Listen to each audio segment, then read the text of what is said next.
Before we begin, we got a couple of things we got to talk about. If you're watching this live, hi, welcome. Please be sure that you're nice to everybody on chat. Please don't spam questions. We'll get to them as quickly as we can. If you do want to give us a super chat, we would absolutely love and adore that. And as a matter of fact, they do take high priority, so, just a thing to consider.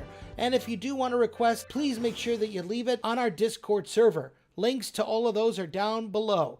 Thanks, folks. We're going to get things going here momentarily. Bye-bye for now.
Rise and shine, Chucketeers! Coming to you live on YouTube, it's time once again for the Cluckin Crew podcast!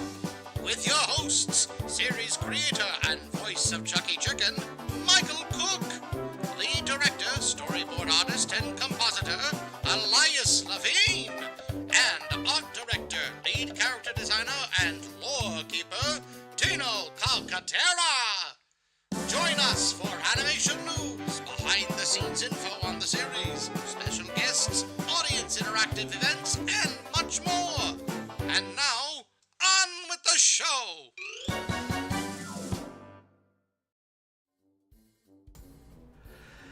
Good evening, everybody, and welcome once again to the Cluckin Crew podcast, the official Chucky Chicken podcast. I am your host, the creator and voice of Chucky himself, Mike Cook. With me, as always, are my very good friends, my co-director, co-producer, and head of storyboarding and compositing, Elias Levine. Hello. And with me also is our lead character designer, our art director, and the official lore keeper, especially important today, Tino Calcaterra. And thanks to all of you for tuning in. Thank you so much. We absolutely love and adore all of you. If you are new here, please make sure to give this video a like. Hit the subscribe button just in case you really like it. And if you want to get notified every time we do something, whether it's uploading a video or short or going live, hit the bell so you don't miss out. So yeah, today is going to be a very interesting day. We're going to do stuff a little bit differently for the main segment of the show. But before any of that, how y'all fellas doing? That's how I'm feeling. Poor Elias. Okay, so... All right, so basically we have been... So first and foremost, I do have to say this right off the bat. Y'all really liked our last cartoon, because as of the recording of this podcast, I'm looking at it right now, the reception has been overwhelmingly positive. We are currently at... I have to look at it right now. Hold on one second. There we go. You guys have blown me out of the water with this particular thing, because it just is insane. We are... Come on. I'll get there, I promise. It's just taking a minute. There we go. Great timing. Right, exactly. So the video itself has gotten 12,500 views, which is 12.1 more than usual. We're sitting at 300 and almost 350 hours of watch time. 530 new subscribers. You guys are the best. So thank you all. It is our most successful video to date. If you have not seen it, driving me loony. It's the latest Chucky Chicken cartoon. We hope that you will go and watch it. Oh my goodness. Okay. And Graham Gator has just sent us a $10 donation. Now we get to see when people do it on coffee. That's epic. That's wonderful. Thank you so much. You've never seen that before. I never have either. And my phone was like buzzing like crazy. Thank you so much for the $10 donation via Super Chat. Or not Super Chat. Damn it. Coffee. You just saw the thing. So... thank you so much. Like, you guys have been nothing but wonderful. And so anyway, I thank you for all the support. If you haven't seen it, please go and check it out. It's a lot of fun. People have been loving it, and we want you to continue to share it with everybody. Get the word out there. I will also say real quickly, we also do have the Chucky Chicken plush toy. Pre-orders are available. You got 2 weeks. So actually less than 2 weeks. They end on July 22nd. It's only $25 plus shipping and handling. Yes, for the bird. If you want to give people... Can they not? Hold on. Oh, I don't. Hold on. I don't. Shoot. Why do I not have that? Give me a second here, folks. Is it audio application add existing? It should be in, yeah. There we go. All right, now you're in. Okay, sorry about that, folks. But spread the word on the plushie. Yes, the cartoon's doing really well, but now we need the plushie to really start making numbers. Yes, this would be a huge help to the studio, yes, and to be able to start like actually funding the next steps in production. Mm-hmm. It's been a long time coming, and this is a very important first step for us. 100%. So I am actually putting in the chat right now the link. So if you want to, I'm going to make it a pinned comment. So if you want to go and get yourself a Chucky Chicken plushie, the link is right there. Again, you only have a couple weeks, and if we need 300, we're at 15 right now. So with your help, we'll be able to get these guys made. It's going to be a good time once they're made. So anyway, I preface all that just to let everyone know Elias is exhausted because we have been deluged with basically offers to dub the cartoon into different languages, which we'd like to do, right? I think it'd be a lot of fun. We've had people ask about Spanish dubs and Japanese dubs, and also most recently Italian. And so my response is always the same to everybody who asks. Send an email. We will get back to you, right? We're busy. We got a lot going on. So we did get an email from an organization who was like, we want to make it the dub. I'm like, okay, cool. And join the Discord server. And I'm like, okay.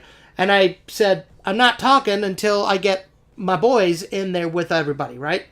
So poor Elias joins in and immediately is deluged with questions about the dub. Well, no, I said hi first, and they were pleasantries. Yeah. And then they were asking me normal questions, but then they hit me with, is this going to be a fan dub or an official dub? And in my head, I'm like, oh, Mike, who obviously had a long conversation with someone in DMs on Discord before sending me this link to join something. Yeah, I'll be right back, folks. Discuss. Oh, never mind. All right.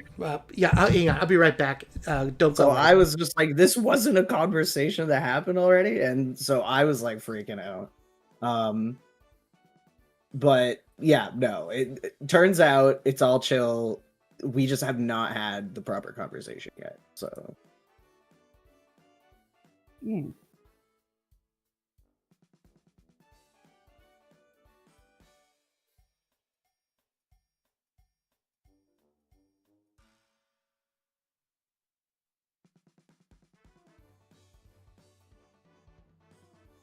Yeah. Dang, yeah.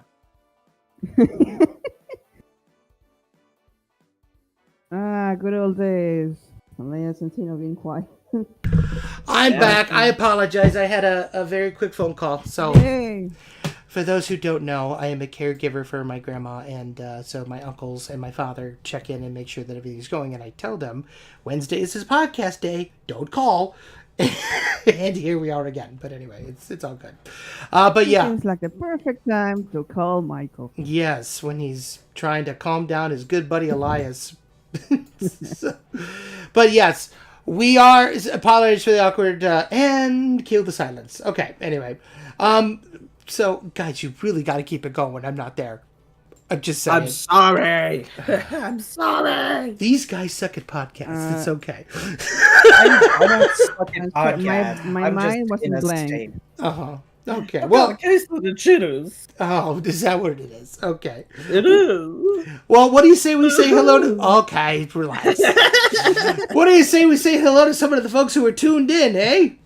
Yeah. All right. We got the Gonzalez sisters, Kim and Julia. Hi, ladies. Good to see you. Hello. We got Adali Baez is here. We also have Liam, the Spitter Boy. Good to see you. Welcome. Kofi Sapong is here. Graham Gator, as we were just notified, is here. We got Skyla Fox Girl. I think you're brand new. Welcome to the show. Welcome, welcome, welcome. Alam Aguilar. Farnoggin. Bonnie is here. Bubsky. What up, Bubsky? Good to see you.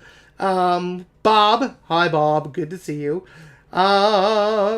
Let's see. Stream Elements. You always show up. We're always happy you're here. Amelina94 is back from last week. Good to see you. Cat Fox is here. Just scrolling down. Trying to see who else we got. Yeah, leave your comments in the live chat. Harvey Maltese Mancia, good to see you. Hi, woo. Kimberly, Hello. gosh, I'm giggly today. Sorry I'm late. Don't be sorry. It's all good. Oh, Tino says BRB. There's an emergency, so hopefully everything is okay. Andrew Wallace VA is here. Super Bendy's World. Welcome back, good sir. Thank you, by the way, for that very sweet video that you did. I did see it. It was, it actually shook me to my core. I'm not gonna lie. And it just reminds me that we have younger people watching the show, and I have to behave myself. So. Yeah, Mike. Yeah, I know. I'm such a terrible influence. Charlie Harhart Studios. You say that as I'm sitting right here. Oh, we know who the real influence is here. Anyway, Charlie Harhart Studios. Hello, good sir. Shay White, Sega dude, is here. I love all this indie cartoons have plushies. Well, you think you won't have plushies. It's a good way to, Yeah, I mean, I love plushies, right? I mean, what better way to to have the character that you love than in plushie form? Binumation is here. Hello, everybody. Good to see you. Also, Super Bendy's World. Also, I am back from the hospital, and Chucky helped me get through it. Oh, well, thank you. We're happy that you're out, man. I hope wish you a speedy recovery. Kaio the Duck, I would like to dub too. Okay. We're not talking dubs today. Another time. Fazbear Entertainment Official. CEO equals chicken. Okay. Oh my! Whoa! Right. That's crazy. Everyone's just like audio issue. Silence. What's going on? Me book Des Jarlies is back. Hello, welcome back. Good to have you back on the show. Welcome. And let's see. I saw Wolfie something. Yep, Wolfie and Reigns. It is Wednesday, my dude. Speaking of which, Wednesday the cat is here. The chat is always so nice. Y'all so kind. Dylan Royer just popped in. Hello. Welcome. Oh, it's so good to have so many people. Thank you so much. Make sure that if you're watching live, sound off in the chat. We love hearing from you. Let's get some cat emojis for Elias to help him feel a little better after being deluged in Discord, eh? Yeah. Yeah. And maybe some monkeys for Elias, for Tino. Wow. You just said my name and then you did it again. Don't judge me, man. I'm tired.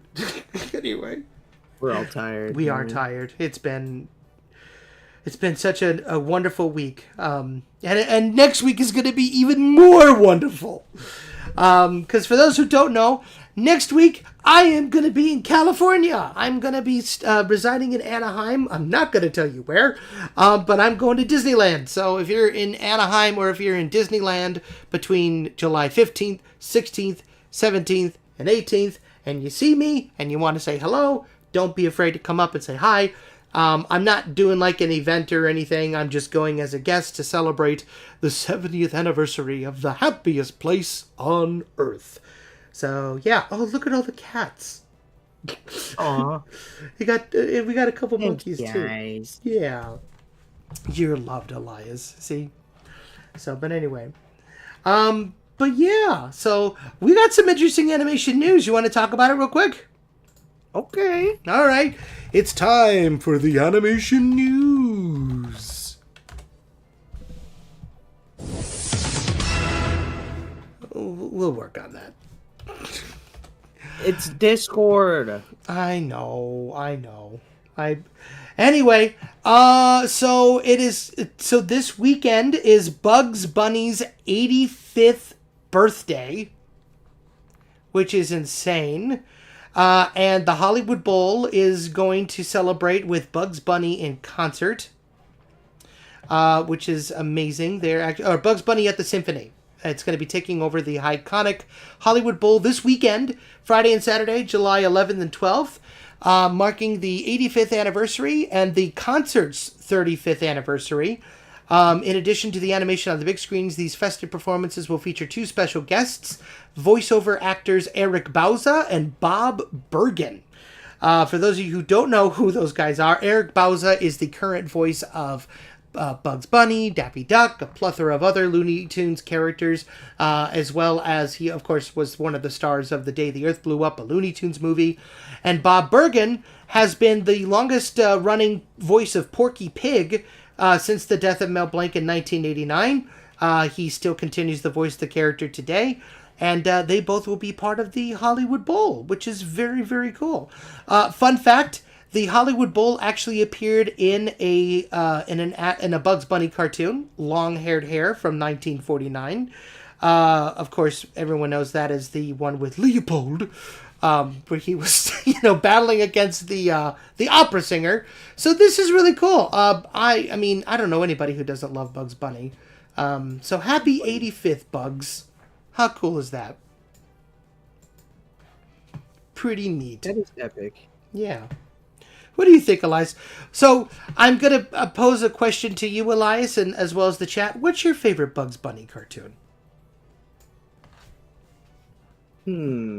That's a good question. I mean, like, the opera one is just so iconic. What's Opera Doc? Yeah. That's a wonderful one. That fat horse. I love that horse. It's so good. You kin that horse, don't you? Kinda, a little bit. Oh my gosh, we got a super chat. Hold that thought. Bonnie sends us $6 MYR saying, I wish I can visit Disneyland. Aw. Maybe you'll get there one day. Just keep on trucking along. But yeah, I'll be sure to take lots of pictures, post it on my social media, Mike Cook Animation on Instagram and over at Blue Sky. But yeah, thank you so much for the super chat. That's super sweet of you. Really, really appreciate it. Say thank you, Elias. Thank you. There we go. No, I do love What's Opera Duck. I love Duck Rabbit Duck. That whole trilogy of cartoons where Bugs was pitted up against Daffy Duck, I think is just amazing. I also love the ones where he's up against Yosemite Sam. I think is the quintessential... There's two quintessential Bugs, or I guess three, if you count Daffy. Quintessential Bugs Bunny villains. Elmer Fudd and Yosemite Sam. So anything that has Bugs against those two, I am always up for. And when Elias gets back, we'll ask him how he feels about this awesome development. But yeah, so happy birthday, Bugs Bunny. Yeah. Holy cow. Okay. I just saw this. Okay, I have to wait for Elias, for Tino to come back. I keep doing it. I wonder why. Have me and Tino, has like Tino just become like an extension of me in your mind? You two are like two of the most important people in my life, so yeah, of course. Yeah, I I wonder would. why you. I wonder why you don't call me Tino. I don't know, Tino. Anyway. Shut up, Tino. Anyway. Okay, I have to wait for Tino to come back to talk about this next story, so I'm going to skip it. The new SpongeBob movie just got teased today. SpongeBob movie, Search for SquarePants. It actually, it sounds pretty epic. I'm going to go ahead and tell a little bit of the story here. It's going to be releasing in theaters December 19th through Paramount Animation and Nickelodeon Movies. The synopsis is as follows. SpongeBob and his Bikini Bottom friends set sail in their biggest, all-new, can't-miss cinematic event ever. The SpongeBob movie, Search for SquarePants. Desperate to be a big guy, SpongeBob sets out to prove his bravery to Mr. Krabs by following the Flying Dutchman, a mysterious swashbuckling ghost pirate, on a seafaring comedy adventure that takes him to the deepest depths of the deep sea where no sponge has gone before. The voice cast is led by franchise stars Tom Kenny as SpongeBob, Clancy Brown as Mr. Krabs, Roger Bumpus as Squidward, Bill Fagerbakke as Patrick, Carolyn Lawrence as Sandy, and Mr. Lawrence as Plankton, joined by George Lopez, Isis Ice Spice Gaston, Arturo Castro, and Sherry Cola, with Regina Hall and, of course, Mark Hamill as the voice of the Flying Dutchman. The sixth SpongeBob feature film is directed by Derek Dryman of Hotel Transylvania Transformania fame, a longtime writer on the franchise. The screenplay is by Emmy winner Pam Brady of Smurfs, Ruby Gillman, Teenage Kraken, Number One Happy Family USA, and Matt Lieberman, Rumble Scoob, The Addams Family, from a story by SpongeBob veterans Mark Ceccarelli and Kaz and Pam Brady. The film is being produced in association with Domain Entertainment and MRC. Producers are Lisa Stewart, Pam Brady, and Aaron Dem. So what I like about it is apparently they kept the Flying Dutchman as he appears in the show. Right? Like it's the Flying Dutchman. But now they're just having him voiced by Mark Hamill. Bit of a weird move because, again, I think Doyle Murray does a really great job with the character. I don't know why. And he's been in plethora of movies all the way from like the 70s and 80s. Don't know why they're recasting him, but it looks really fun. I'm kind of excited. I may just go see this one. I love pirates. I love ghosts. So I love pirate ghosts. So it all makes sense. And yeah, what say you there, Elias? What do you think?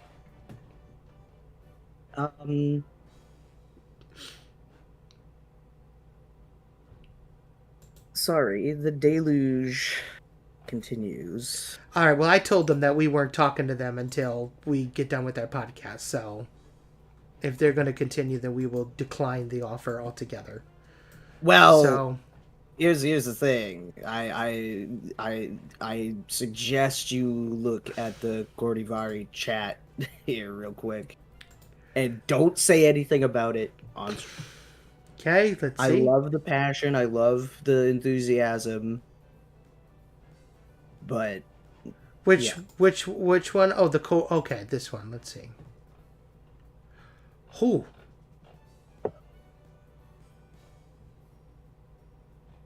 Okay.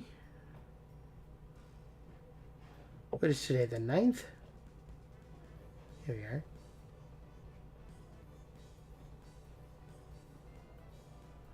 What am I...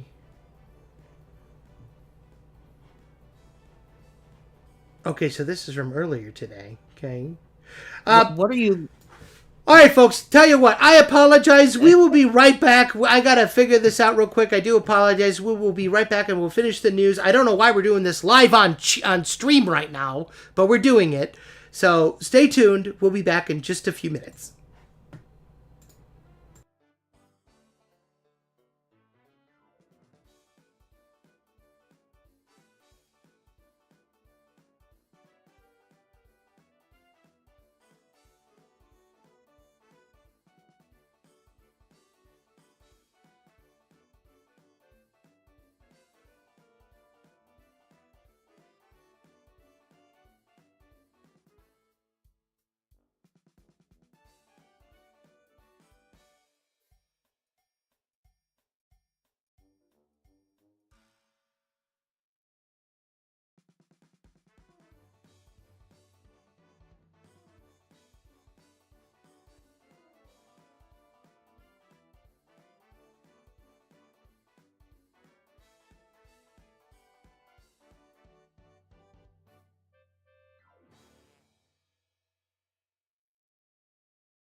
All right, sorry about that, folks.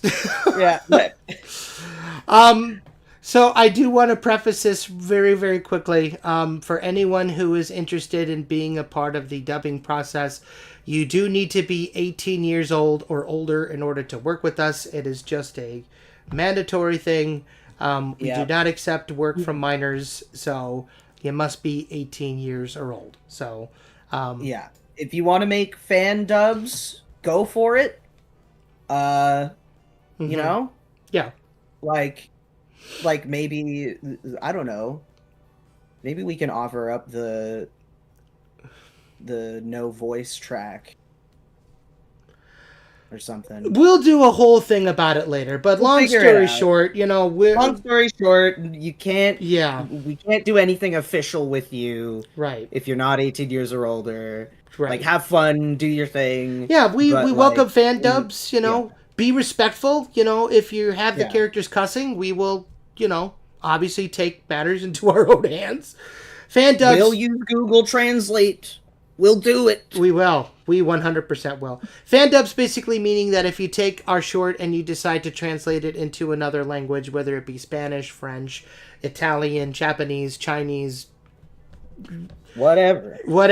Yeah. Latin, Brazilian, Russian, Ukrainian, all your stuff. But anyway, so yeah.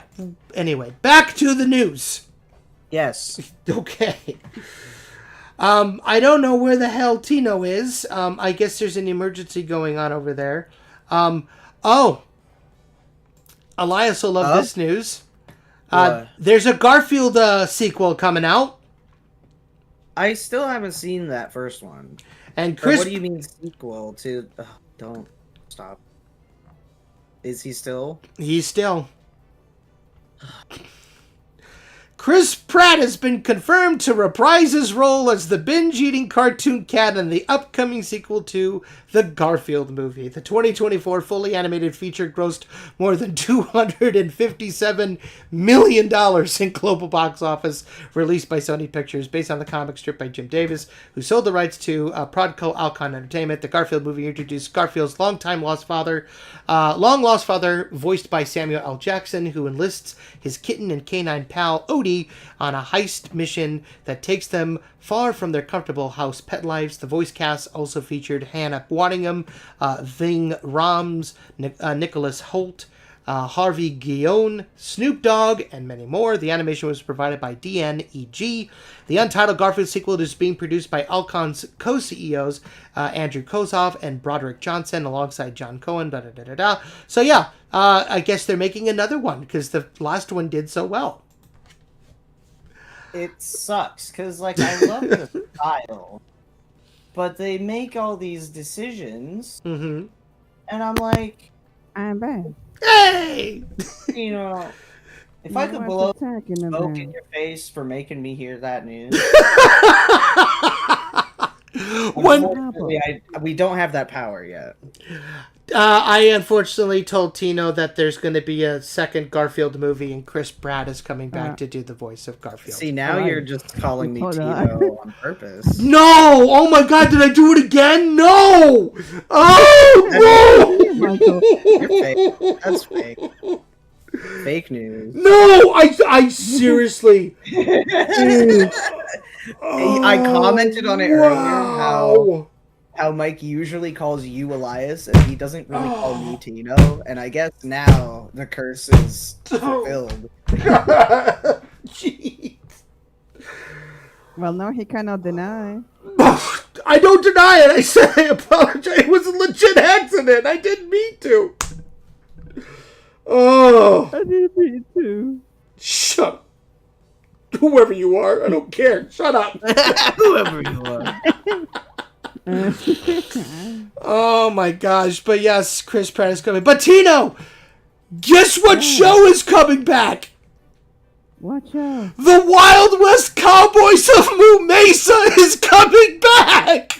Turn down your mic. Oh, what? No way. Yeah. Oh my God. That's crazy. I know, it's crazy. I can't. Yeah, I thought it was completely forgotten. I know. I'm sending you the article on Animation Magazine, which, by the way, I'm getting all of this information from. Okay, but important question: will they keep the intro song? Because if they don't, I Oh don't want to my see it. God! I hope they do. All right, so here's what we know. Well, at least we master it, I guess. Yeah. So here's what we know about it so far.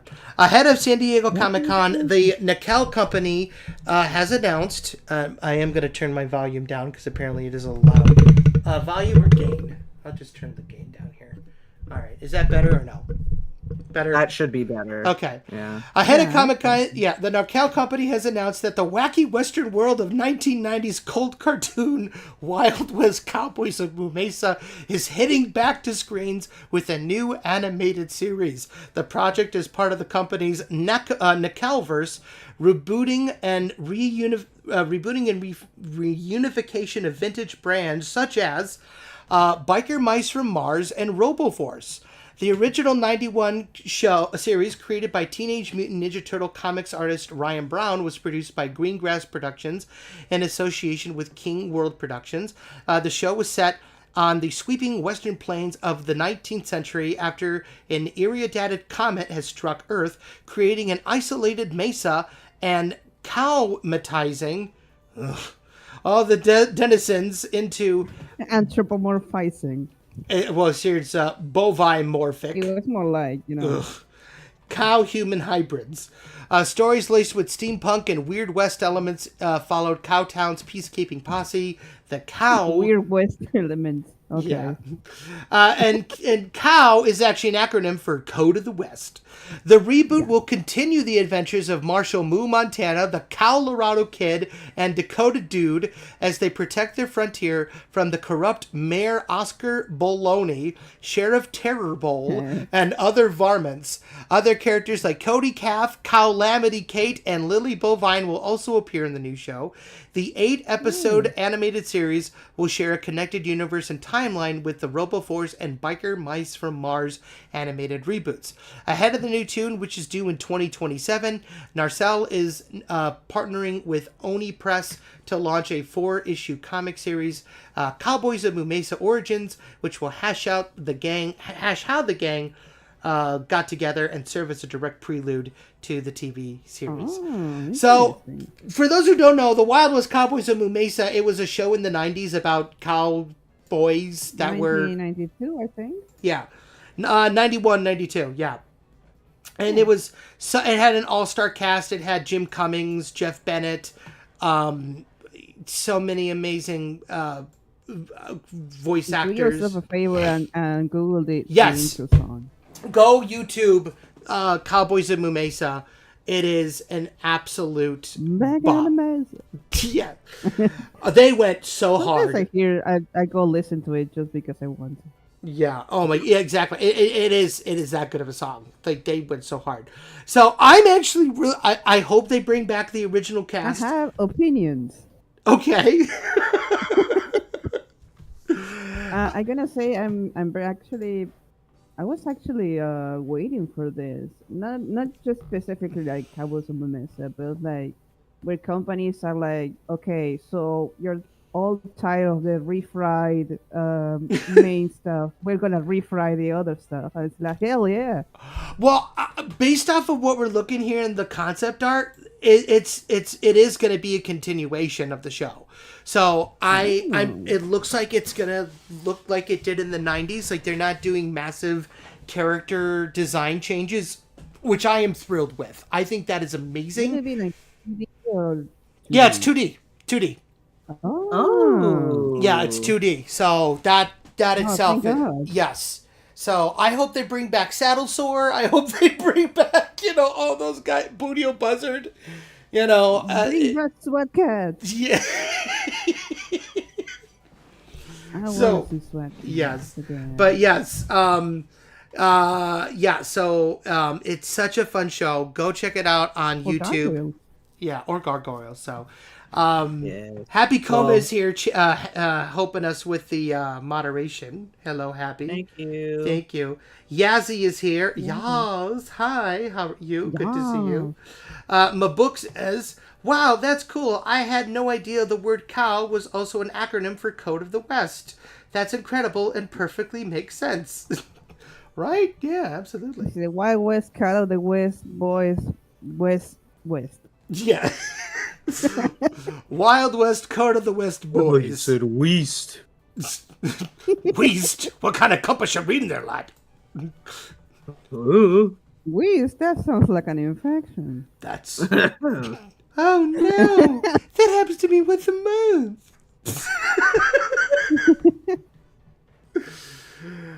Super Bendy's World. So, Chucky, I don't want to be annoying, but what is your favorite video game? Oh, that's not a bad question to ask.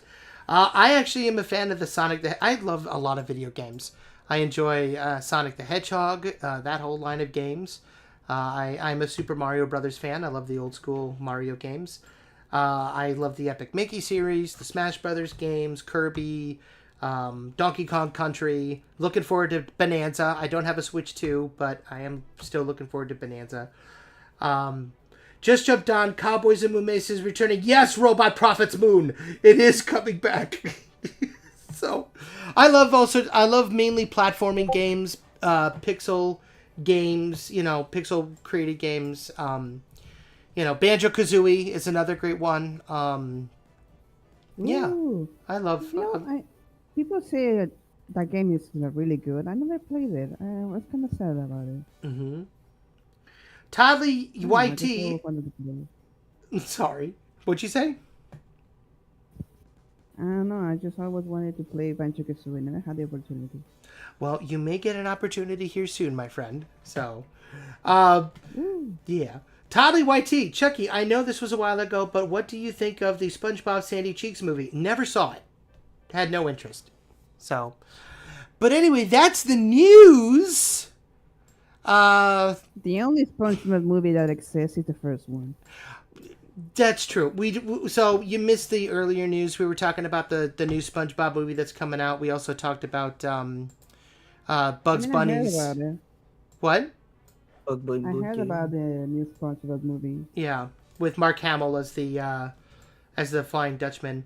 Bugs Bunny's turning 85 this weekend, and they're doing a big thing at the Hollywood Bowl, which is pretty exciting. So, let us know in the comments what was your favorite story, as well as what are you most looking forward to? What do you want us to talk about next, and all that fun stuff. So, Kimberly is not happy with the long names of some of our... Hello, Robert Prophet's Moon. Another long name. Okay. Well, anyway. So that's the news. So we are going to be taking our... You know that can be settled. You know where that can be settled? A pit fight. Yeah. What? Fight. Oh my God! All right. No, we're not doing that. No fighting. No fighting. Why not? Because we're. Don't fight. Stop. Hurt. Do you know how many people watch us now because of our fake crying? Like they used to watch us because we were good, but now they watch because they want to see us cry. But obviously, the crying is good. Apparently. It's peak comedy. Julia, ding ding. Very, very funny. All right. Well, anyway, we are going to be taking our make cartoons, not war. Thank you, Robot Prophet's Moon. That's a great slogan. Put that on a shirt, somebody. Anyway, we'll be back in just... Put this guy in a t-shirt. Put us on a shirt. Anyway, Kimberly, your fake crying makes me laugh. Yeah, that's why I like it. Yeah. Anyway, well, it's weird because the fake crying started because y'all thought I was crying when I was actually laughing, and Elias made fun of me, and he sounded like he was crying. So it just... We all chose chaos today, apparently. Anyway, we're going to take a quick break. Another one. Okay. Yes, we will be back in just a few minutes. Hang tight, and then we're going to go into our character breakdown. So stay tuned.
Hello, welcome back. Sorry about that, folks. And I do have to be a little quieter because my mother is asleep. For those who don't know, I do use it.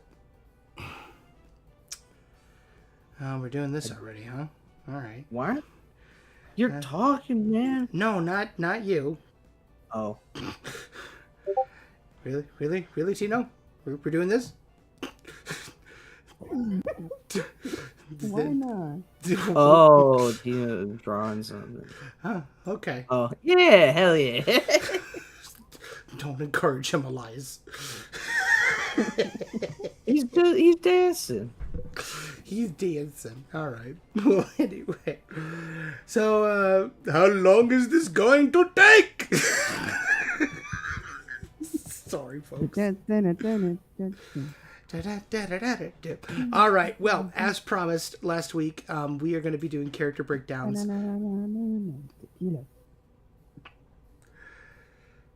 Stickman Chicken, Okay, I'm done. ladies and gentlemen. Sticky Chucky. Chimkin. Thank you, Julia. Yes, absolutely. But yeah, today we're going to be doing some character breakdowns. We haven't done in a long time now. So here's how it's going to work today. We are going to be taking a break after every character breakdown for maybe about 2 to 3 minutes, maybe less. Just so that way we can actually do re-uploads later on the YouTube channel like we did the last time that we did it.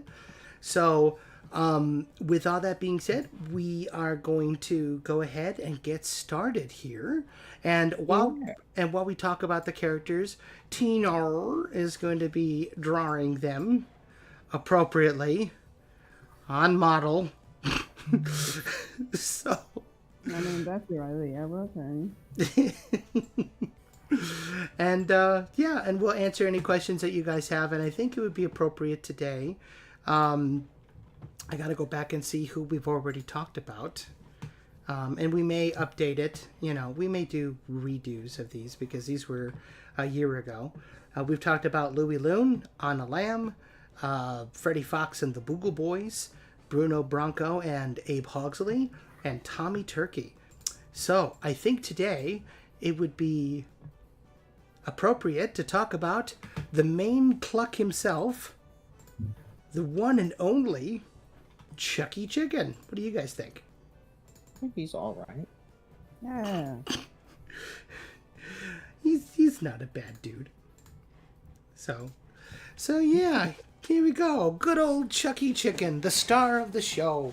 What's there to be said about Chucky? He is an optimistic rooster ever since he was a kid. Obviously, he has always wanted to be a movie star. He's wanted to make movies at the world-famous Tough Cluck Studios. And as you all saw in the latest cartoon, Driving Me Loony, the day that he went in for his interview, right off the bat, he was in for a hard time. But Chucky is an amazing little guy. He loves, he's very close with all his friends. He'll stick his neck out for anybody. He is just, he's loyal. He does have a little bit of a devil in him, which I do like. He is not a pushover. Doesn't let anybody, poke fun at him or his friends.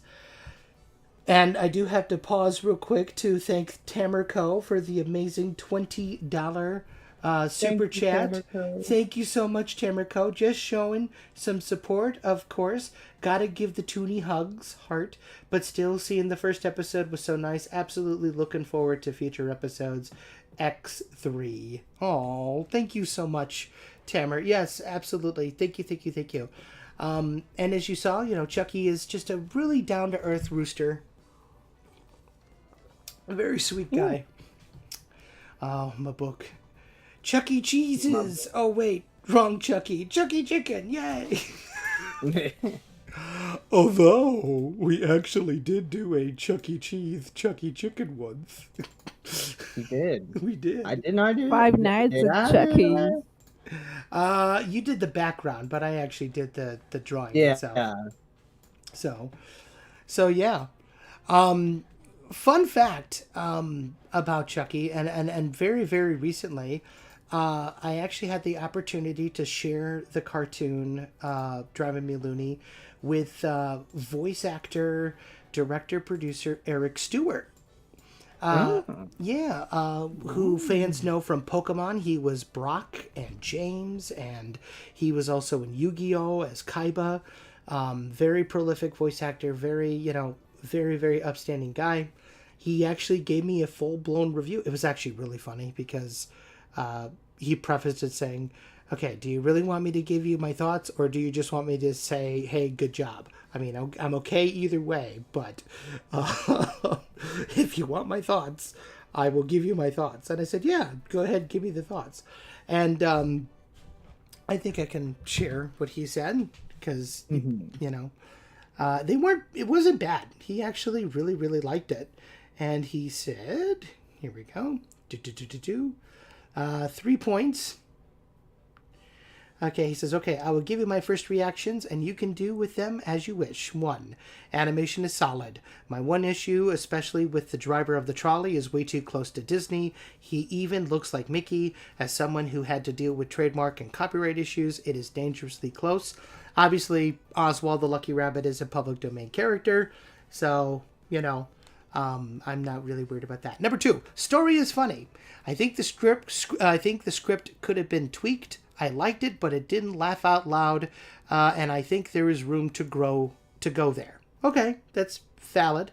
Number 3, the acting is good. I am a fan of reality-based voice acting and not having to be quote-unquote cartoony all the time. In this show, the main character needs a recognizable voice, something I would know when I got up to grab a drink from the fridge and didn't see on the screen. Right now, it is quote-unquote safe. Bottom line, because you asked, you have the potential to a fun show. The style is good, but quote-unquote similar to other shows. I would push the envelope with the character voices and tweak the script a hair. Nothing dramatic. I am a huge fan of people being creative and doing what they love. I only offer my tough love because you obviously have a ton of talent. Like I said, you may find huge success as is and prove me wrong, but I am being honest from a place of constructive criticism. So, and I said, I thought I did a good job as Chucky, but thank you for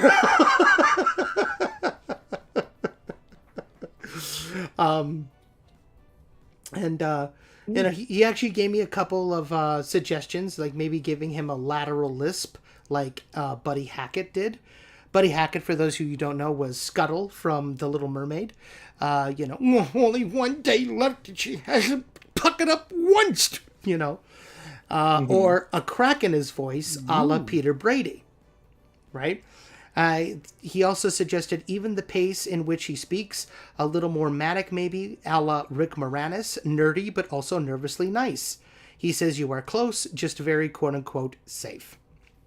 So, people may dig it as is. Good note. Yeah, people may dig it as is. I just try to find a character that people would know on the radio and not just when they saw him. SpongeBob is too cartoony a ref, but that is what it needs for recognizability, right? So I just thought it would be kind of fun. Let me know in the chat and in the comments below if you like Chucky's voice the way it is, or if you think I could spice it up a bit. What do you guys think? Well, you can try and say some lines of Chucky with those notes and see and let people decide.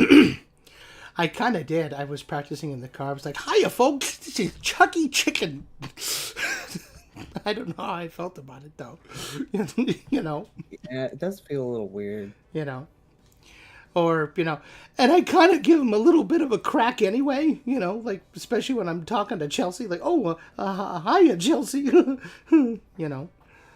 Oh, Toddley says, don't change it at all.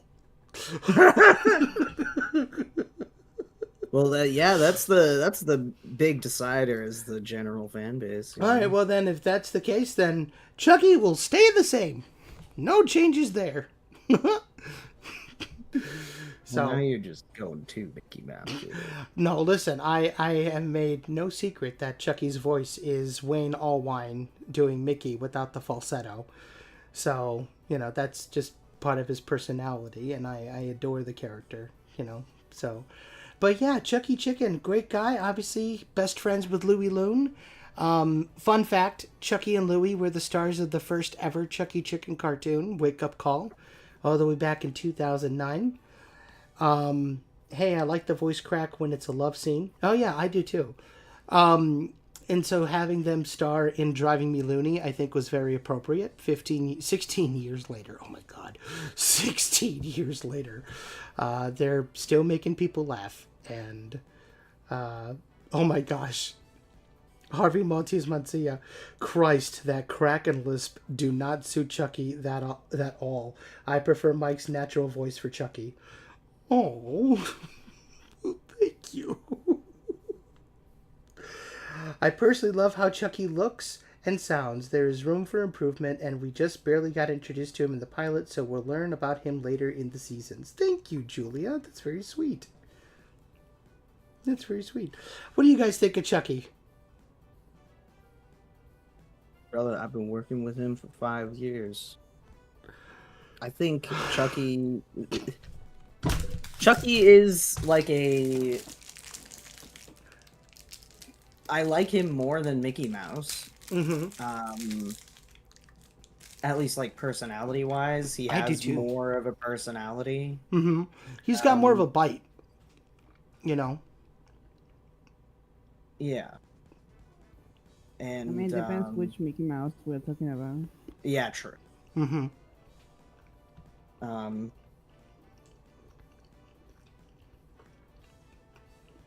I mean, Chucky The kind original of show from Mickey Mouse? represents. Oh. Because like Chucky kind of represents, like as a character, the artist's journey, which I think is interesting. I think that, you know,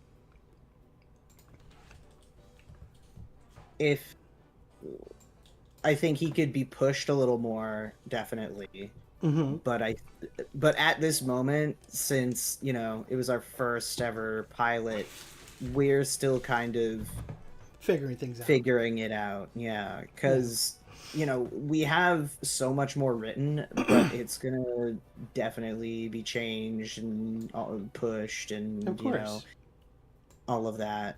So I think I like Chucky, but I also think that we haven't fully hit our stride with like how we, like, I don't know, like we're almost there as far as like, oh yeah, how we depict him and like his reactions and like what happens and all of that. But at this point, because we're still figuring the character out a little bit in an actual production sense, like we're not quite, you know what I mean? I get it. Yeah. What about you, Tino? What do you think about Chucky as a character, and what do you know, your thoughts? I mean, I'll need to think about that response. And Okay. Well, we actually do have some awesome comments in the chat here. If you don't mind me taking some of those, and then if you have any questions, I'll be more than happy to answer them about Chucky. Says here, and the stream was paused. There we go. Super Betty's World. Hey, Chucky Chicken, I have a good question for you. What is your favorite food? He loves cornbread. He is absolutely a corn guy. You know, he's a chicken, so of course he's gonna love corn, right? Yeah. Sponge Fox. Excuse me. I think Chucky Chicken sounds fine. Out of curiosity, have you guys done any paper animating, old school paper animating? Yes. Foul Play. That's what I went to school for, actually. And everything up to Foul Play was actually animated on paper. So if you go back and you watch the older cartoons, Wake Up Call, Chicken Fright, and Foul Play were all animated on paper, scanned into the computer, and then colored digitally. So, which is amazing. Let's see here. Kofi Sapong, I think he's a pretty decent character, but needs more depth. More peck than a bite, says Cat Fox. Harvey Maltese Mancia says, perfect protagonist for the story. Wow. Toddley says, I think Chucky sucks and is an evil demonic chicken who does rituals that what I would say if he was, but he's amazing. Huh. Okay. What? Okay. Moving right along. Let's see here. I thought that was going to make you guys laugh, but apparently y'all not listening. It's okay. Adali, he's a precious chicken. There's room for growth. I'm just confused. I think he was making a joke. He says, I think Chucky sucks and is an evil demonic chicken who thinks rituals that what I would say if he was, but he's amazing. So, Henchman says, Chucky is a good central character. I see him reacting to the more outrageous personalities around him. Yes, he is definitely more of a Kermit the Frog, I would say. You know, he's just trying to round up these group of crazies. Sorry for the horrible grammar. He's amazing. That was a joke. Okay, thank you. Kimberly, Chucky's not evil. Owen Tunes, oh boy, Chucky.exe is not on my bingo card. It's not on ours either, so don't worry. Do any of the characters have families that they visit, like a mom, dad, etc.? As a matter of fact, Chucky does. He has a mom and a grandma. We've seen them in actually a comic dub, and he does have a dad. Clarence Chicken. So, and we will meet him eventually in the series. So far, the story is that when Chucky was very young, he went to go fight in the Great War, and unfortunately never came home. But his dad Not the second one, the first one. Yes, the first one. Oh, that's why Chucky the doll. Okay, that's funny. I get it now.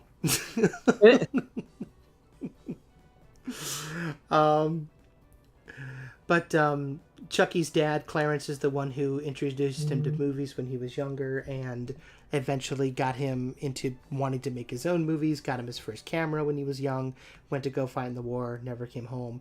But Chucky still holds on to his dreams because of his dad and his encouragement. So, yeah, I think that's, something that we can further dive into as the series goes on. Maybe Clarence will come home. Maybe he's gone. Nobody knows. It depends on my mood ring. So, right. Yeah. Owen Tunes, and somehow a lamp, ... is involved. Yeah. I got no idea why, but it exists. Watch older episodes of the stream if you want to get. Yeah, if you're not caught up on the Clarence lore. Yeah. But yeah, that's Chucky. From a personal point of view for me, I've been working with Chucky for 16 years. He was my tribute to Ub Iwerks, the creator of Oswald the Lucky Rabbit and Mickey Mouse alongside Walt Disney. Harvey Maltese Mancia asks, is Chucky still autistic or I'm misremembering? He is, but yeah. we're not gonna make it. We're not gonna throw it in people's face. It's gonna be something that you just kind of realize as the series goes on. I think that's the good way to do it. So yeah, like I was saying, Chucky has been around for a super long time, in my life, at least, half of my life. And I'm very proud of how he's evolved and how he's come. He went from quite literally this little guy on on a drawing page years and years and years ago, to what he is today.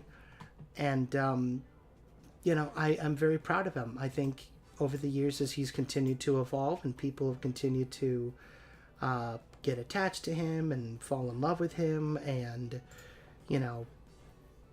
it's just really cool to have a character that's been around for such a long time with me. And I love Chucky Chicken. He is the closest thing that I have to a son. I know that's sad to say, but it is 100% true. And granted, we did attempt to do different designs with him, like this one. I'm not necessarily proud of. We experimented with, An experiment, all right. Ooh, brother, ooh. Ooh, brother. Ooh. But I think when we got to this point here, this is where we really kind of landed on, yeah, that's Chucky. Lot to work on, obviously. The comb, the body, the colors, the toes. Cereal mascot ass right there. Oh my god, jeez. But yeah, we decided to finally give him some clothes and have him dress a little bit better. And as the years went on, he's continued to evolve, and it's been really cool watching him grow, watching him, turn into a pretty awesome character. I think it's, for the longest time, he never really had a personality other than, rip off Mickey Mouse in chicken form. And it sucked. And now as we are, finally approaching his 16th year, God, I'm old. It's really cool to be able to see. Oh my god, Teenage Chucky. Teenage Chucky, yeah. It's really cool to finally get to know this character and finally see him become, the boy that everybody loves and adores. And, I'm proud of him. And I think everyone here is proud of him too. At least I'd like to think so. Yeah. Yeah. Let me know in the comments down below, and let me know, what's your favorite version of the boy? Because I gotta tell you, we've had a lot of fun working with him, and I like him just the way he is now. I think he's evolved and done very, very well. So, and for those of you who are wondering, no, Chucky will never wear pants. So He's just not the type. He's really not. So, any good grief, he's naked. Poor Chuck's tail all cracked up. Oh, yeah, that's funny.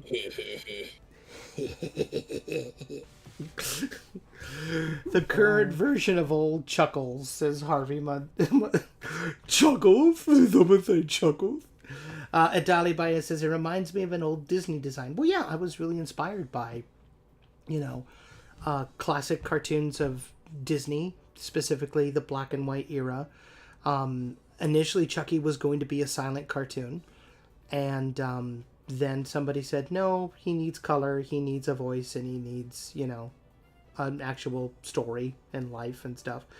So it just goes to show, this was not an overnight thing. This took a long time to get to the point that it is today, and I'm very proud. So, what about you guys? Final thoughts before we move on to the next character. Yeah, I mean, I feel like it's been a long time coming. Mm-hmm. I truly, I don't have much to add. I've worked with Chucky forever, and Well, then you should know better than anyone. Yeah. Which makes it hard to pinpoint what the heck to talk about. Uh-huh. Okay. Yeah. Alrighty. Well, like I said, go ahead, Tino. I feel what I like them. Mm-hmm. I feel like a bit of this funkiness is missing. So that's for all the rewrites, I guess. Mm-hmm. I feel like it needs to be like a bit more assertive, I guess. Mm-hmm. Yeah.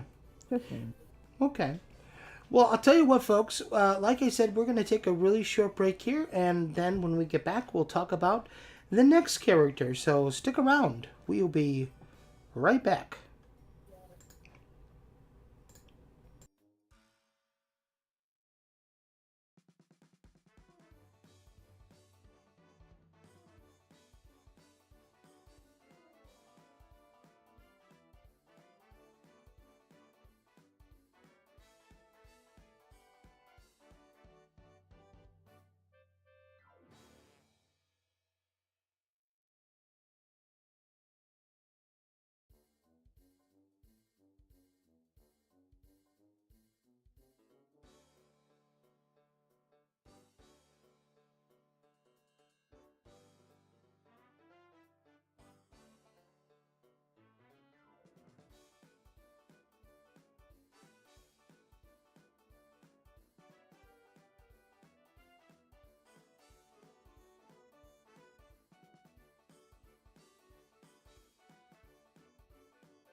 Hey everybody, this is Mike Cook, the creator and voice of Chucky Chicken.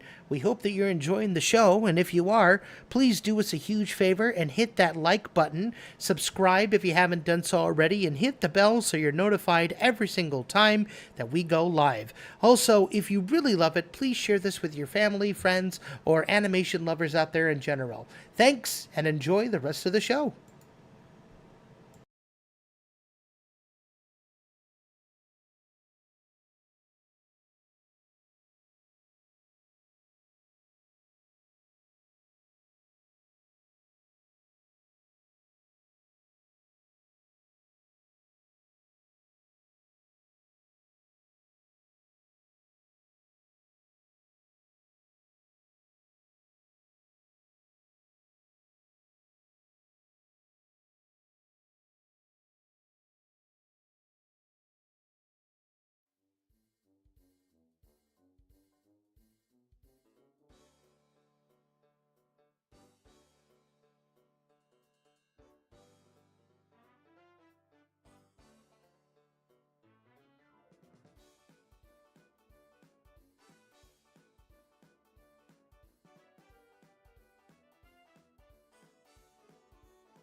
And we're back, folks. Thank you for that little break there.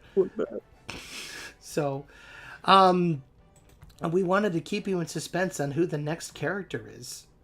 So it's me. You know what? You like that? You're right, it is. It's Angus Elliott. No, I'm kidding. Whoa! Plot twist of the century. Right. No, we're gonna go. You never seen it coming. We're gonna go with the leading lady. We're gonna go with Miss Chelsai herself. Yeah. So Chelsai Chicken, the niece of the studio founder Tommy Turkey, the daughter of one of the founders, an absolute sweetheart of a character. She is just, she is just bright, bubbly, hardworking. Sometimes spreads herself a little too thin, and I love Chelsai Chicken. I mean, there's so much that we could talk about with her. Out of all the characters on the show, she's the one that's had the most changes. Oh yeah, like not even comparable. You have like 18 different designs or something crazy like that. Yes, but probably more like this, but still. Yeah, but character-wise, obviously, she is voiced amazingly by our dear friend Brianna Baptiste. Oh, that reminds me, I meant to do a thing. We'll do it. We'll do it during the before the next one here. But anyway. Yeah, what I love about Chelsai is that she does have a very sweet disposition. She's very kind, she's very loving. She is a hardworking gal. She takes after her mom, Teresa, who was one of the co-founders of the studio. And her name is spelled Chelsai, because she is actually an Eastern chicken. Her roots lay not only in Featherton, but also in the far-off land of Tigeria. And we will explore more of that in later episodes. But, yeah, so Chelsai, she is... the book says, gorgeous Miss Chelsai. She an icon. She a legend. And she is the moment. Slay, chicken queen. Yes! You're so right. Slay! So yeah, Chelsai Chicken, absolutely just one of my personal favorite characters. What do you got to say about her, Elias? Share with us some of your thoughts on Ms. Chelsai. I like that it's kind of because of Chelsai to a point that like we had to rethink the lore a lot. Mm-hmm. Like if we trying to form words. It's been a very long day for Elias today. So. I've had a long day. Anyway. Oh, stop crying. See, chat, this is how Mike treats me. Shut up. I can't even deny him right now because I literally am treating him like. Anyway. But yeah, no, I think because at first I don't even think she was related to Tommy. No. And then I forget how that even came to happen. But because that came to happen, and then yeah, that's like, easy. Oh, yeah.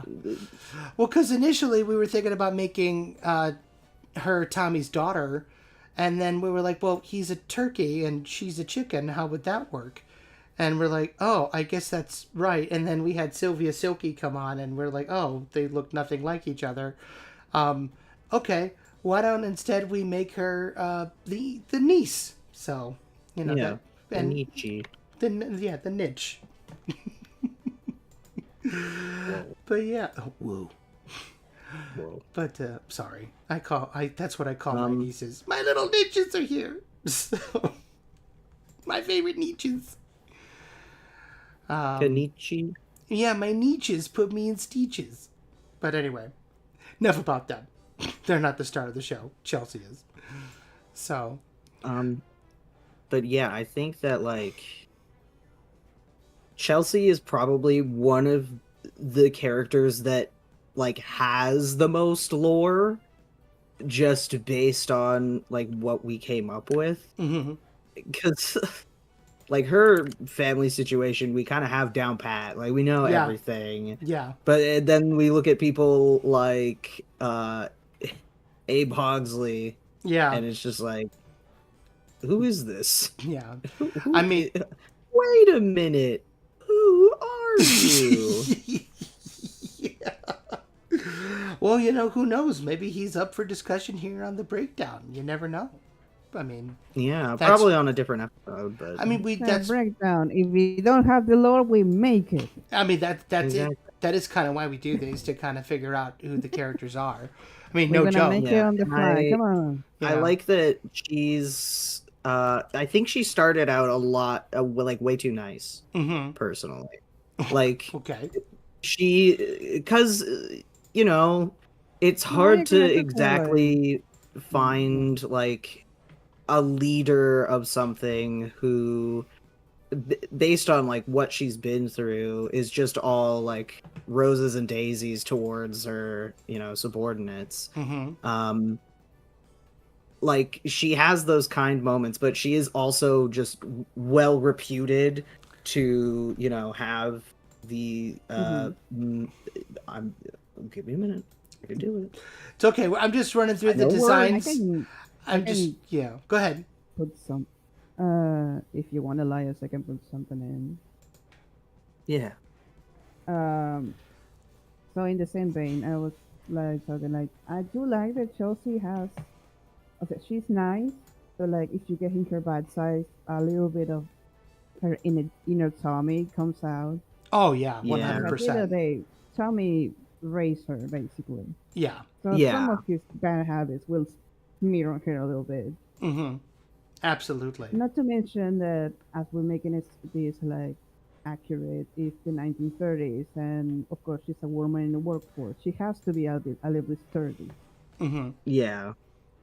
Yeah. Like to be taken seriously and stuff. Yeah. Yeah, she's sweet, Mm-hmm. but she's like, I give you my hand, but don't you dare take my arm, basically. Pretty much. No, speaking of arm. Speaking of taking arms. Oh God, here we go. So yeah, I just pulling your arm. No, we pulled her arm. So, I we'll tell the story. Okay. It's embarrassing, but Why is it embarrassing? because because the way that I handled it was kind of rough, you know. Yeah, fair.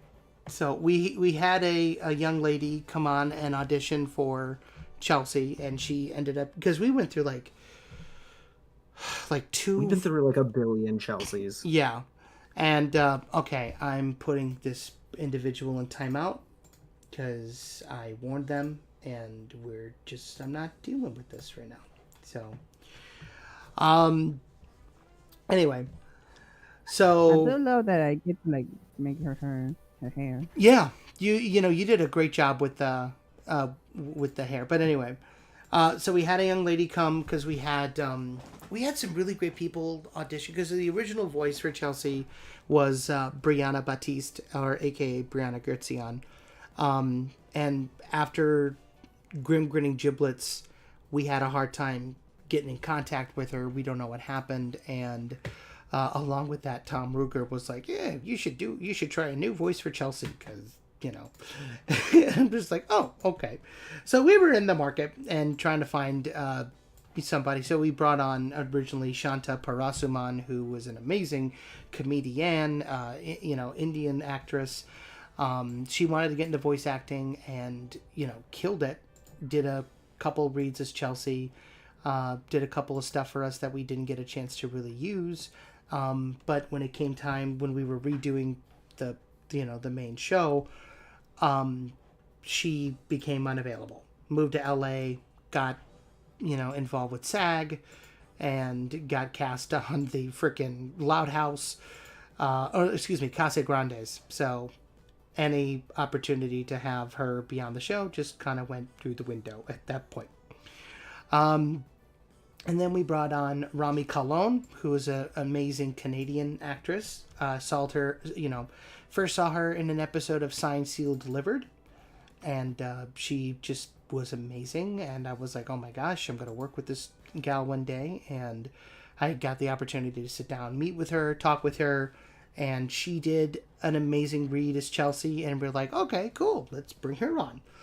And she read for the pilot episode, and she did a pretty darn good job. But, it just, again, kind of getting in touch with her and keeping her in the loop with things and getting her involved with the show in like the capacity we needed her to be just wasn't working, especially as like a volunteer project, which we completely understood.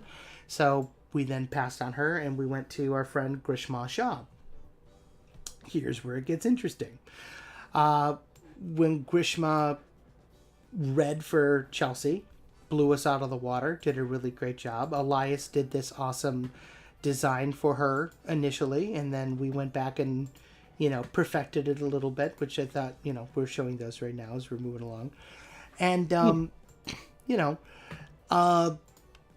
after she read, after her first read for the pilot, she asked you know, can I ask a favor? And we're like, sure, what's going on? And she's like, well, I was wondering, would you be okay giving Chelsai a prosthetic arm? And I should have said at the time, no. But everyone else was like, yeah, sure, totally. And I'm just like, what? So we gave her a prosthetic arm at the request of the voice actress, and I hated it. I just straight up hated it for such a long time.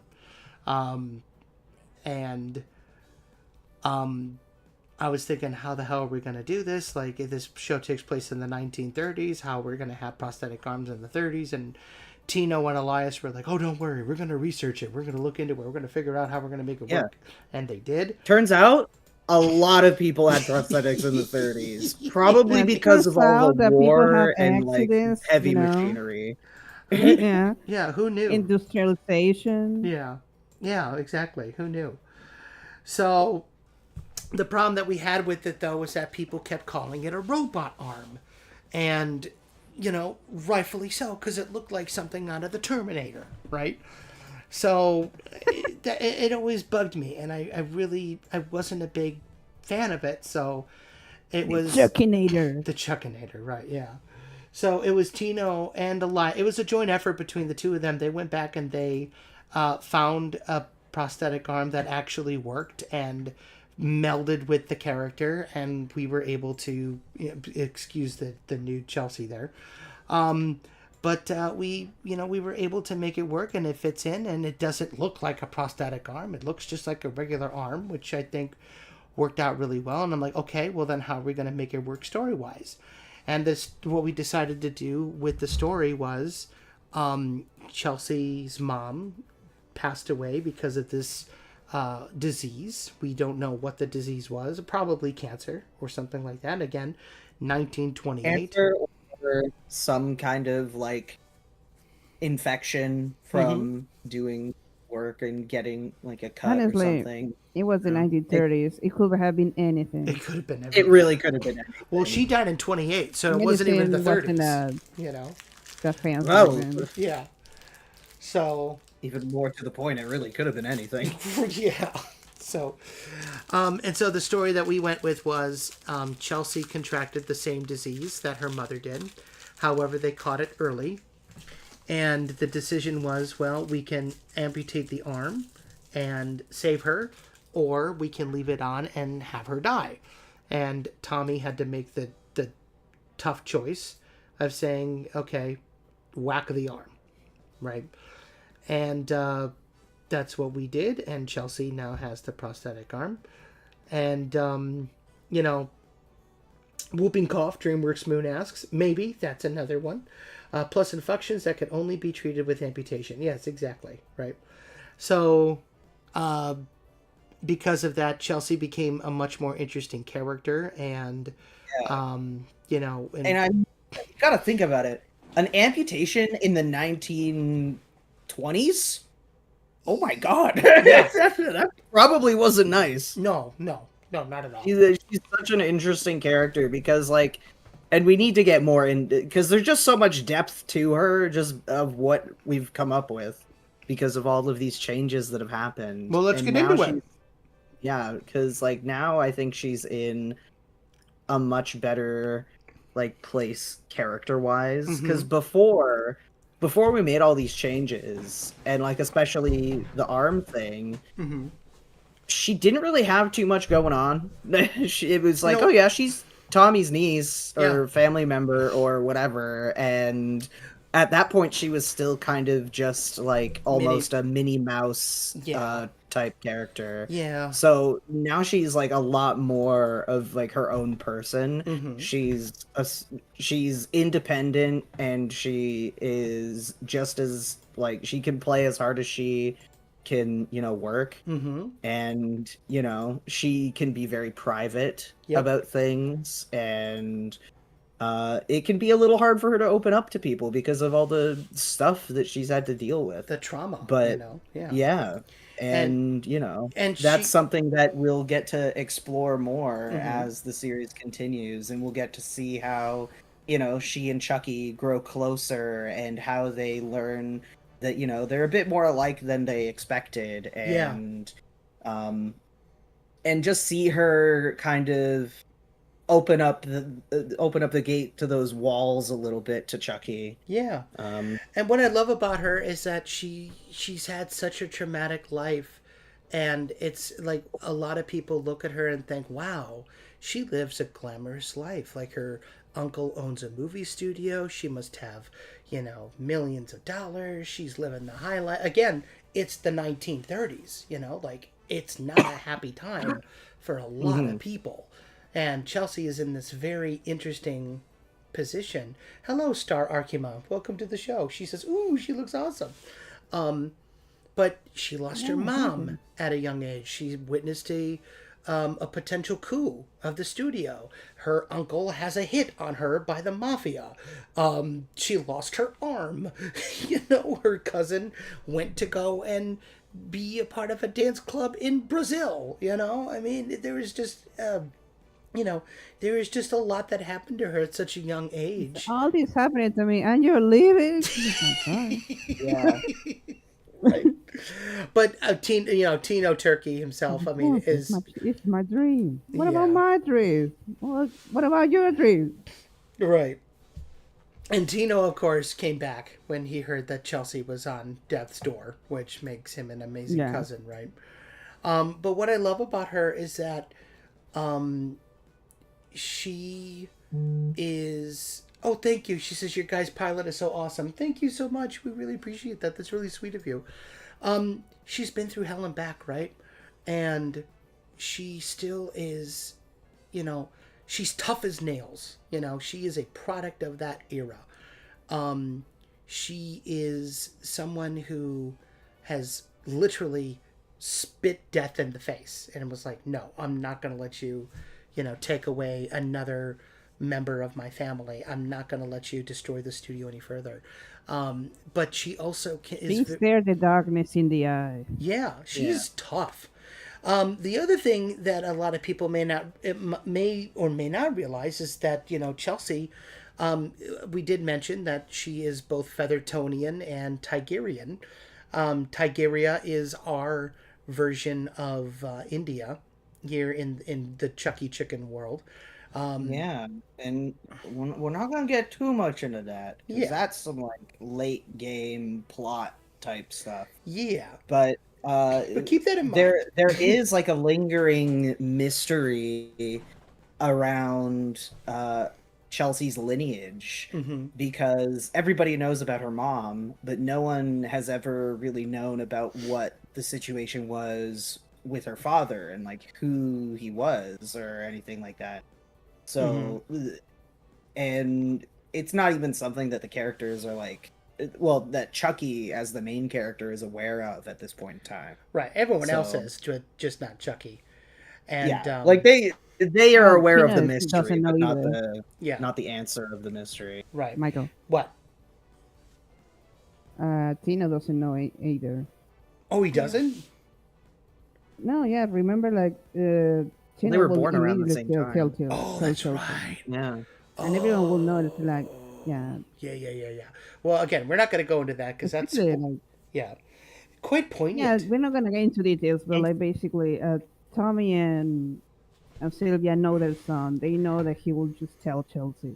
Yeah, It's like, yeah. The he's not loyalties. into, like, yes, yeah. father, I will keep your secret. He's none of that. He's none of that. Yes, the loyalties between No, screw your secret. I'm gonna tell her. pretty much, yeah. The loyalty and the bond and the love that Tino and Chelsai have for each other is super strong. Here's one of my favorite pictures that you did of them not too long ago. It is on a shirt, by the way, if you want to, you know, get it for yourself.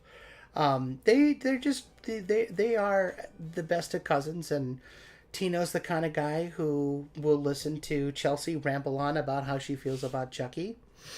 and just continue to read his magazine. And so, as long as you're happy, that's all that matters. They're more brother and sister than they are cousins. You know, they were raised together.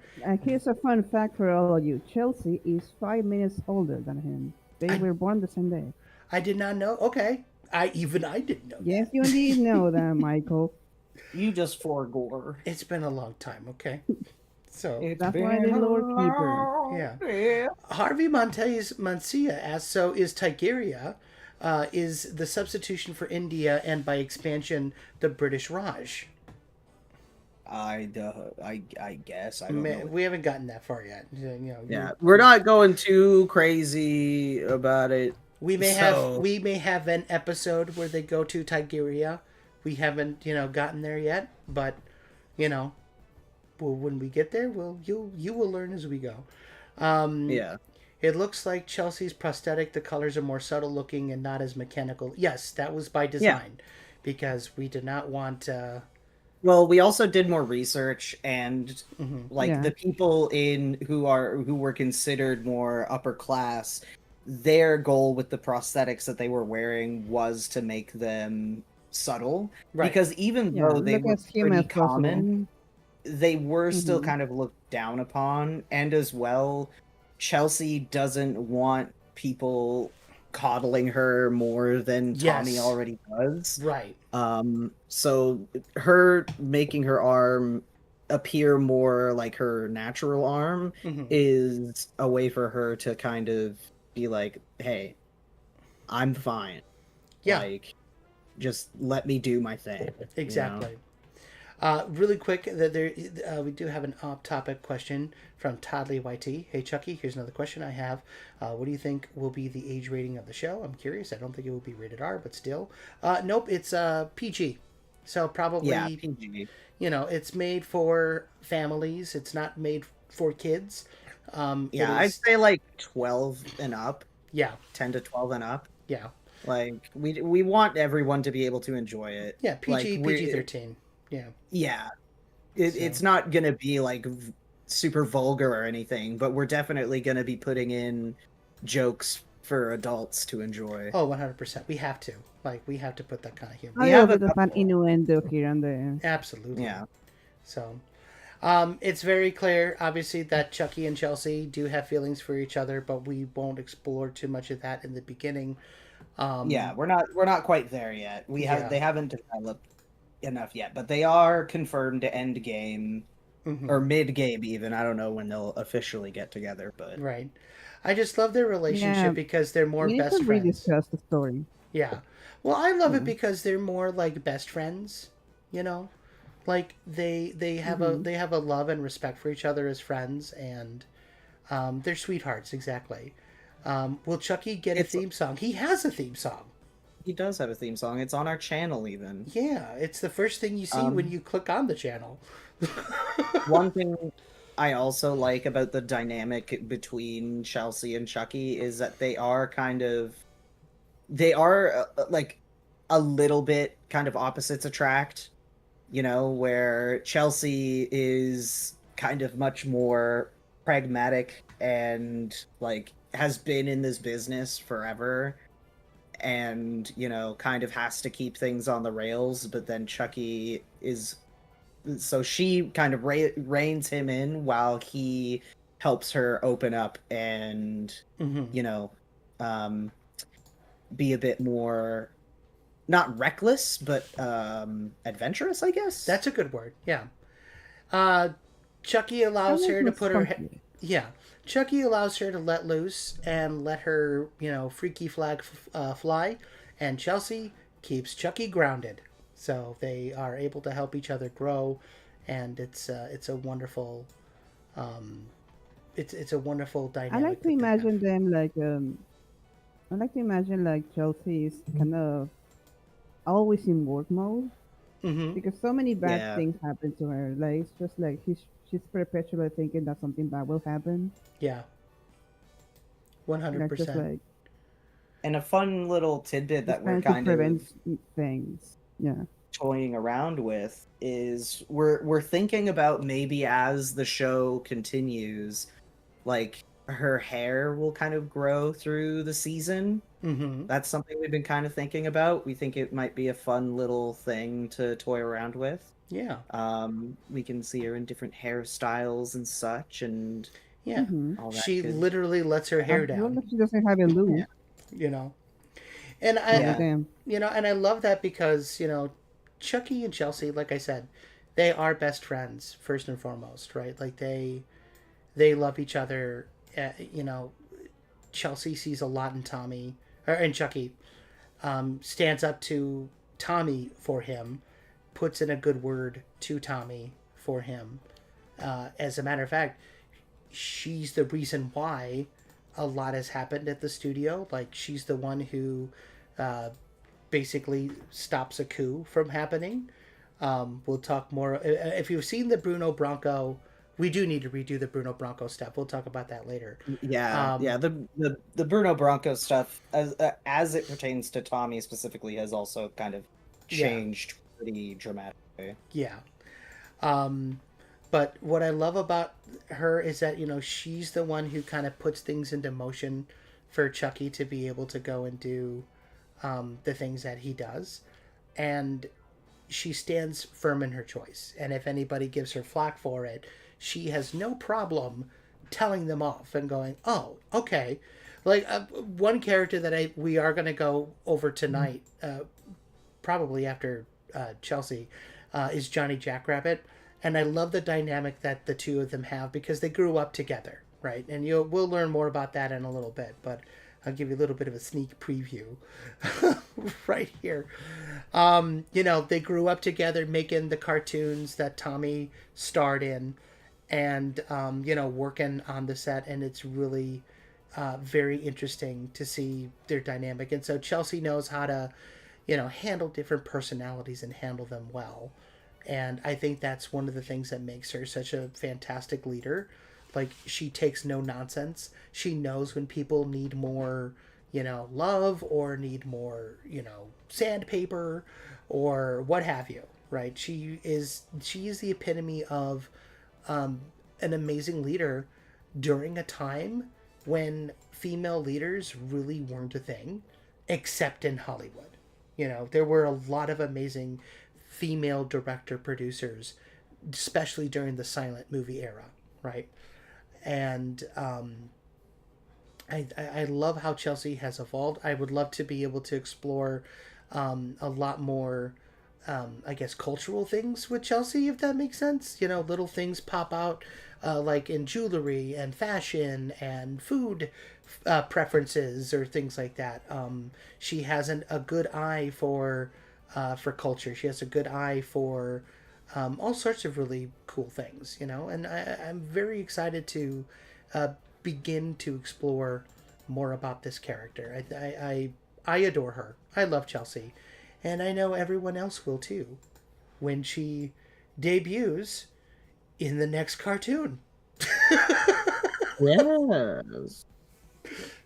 So, well, let's take some questions from the chat. But do you guys have any thoughts that you want to give about Chelsea as well while I look up some questions here? Trying to think of any more little. Well, fun... in regards to like, just another thing as lore keeper, because you know I keep track of all these things. You are the lore we did keeper. have, yeah, a conversation where we discussed like Chelsea's like favorite cake flavor. Oh, I don't even remember that. Oh, chocolate. I remember everything, Michael. You do. They say, I think the stream froze. Are we still here? Let us know.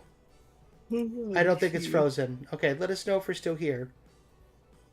Yeah, you might have to refresh your page. Yeah. I didn't put ads on this one, so. Mm-hmm. So the conversation when since they were born the same day, and Tommy not wanting to like make two separate birthdays on the same day, they just like Chelsea and Tino had the same birthday. Mm-hmm. So they had like half a cake is strawberry, which is Tino's favorite flavor, and chocolate for Chelsea. I didn't know that. I honestly don't. I'm telling you, I You don't. remember. I That's remember it. okay, Michael. I'm the keeper. My job is remembering this kind of stuff. Okay. Well, I'll tell you this: we're gonna need you more than ever because and you guys don't even know this. I created the Chucky Chicken Wikia page today. We have a Chucky Chicken Wiki. Oh, Yes. Okay. awesome. I It's will have a field day with this place. yes, you will. It's not ready for viewing. It's still a long time away, but we've had a lot of people ask us about the show and about the characters, and I will work with Tino and Elias directly to actually make the Wikipedia, and we will have detailed information on the character, who voiced the character, who designed the character, so on and so forth, all that fun stuff in the wiki. So when it's ready, I'll put a link there. It is still a work in progress, but that is something to look forward to, for sure. Yeah. But yeah, Chelsai Chicken, Featherton's sweetheart. Minty, Miss Girl. Minty's not here. We miss her, but she's not here. What are you talking about? She's right here. Oh, your cat. I was talking Minty Miller. So, no, it's not. Oh, thank you, Farnagan. You actually gave me an amazing reminder. So, fellas, do you remember what Chelsea's original name was? Helen Hen. That's right. Do you know why I changed it? Chuck E. Cheese. That's right. The year was 2015. And when I created the character in 2008, she was originally named Helen Hen. If you want proof, I will show you proof. I actually have the original cast list still. Where is it? Cast lineup. Here we go. Where is the original one?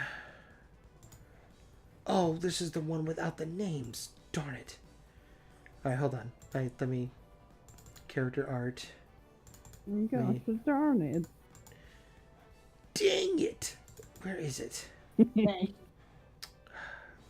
He's just doing his thing. Anyway. So yeah. It was 2012, and when... around that time, 2015...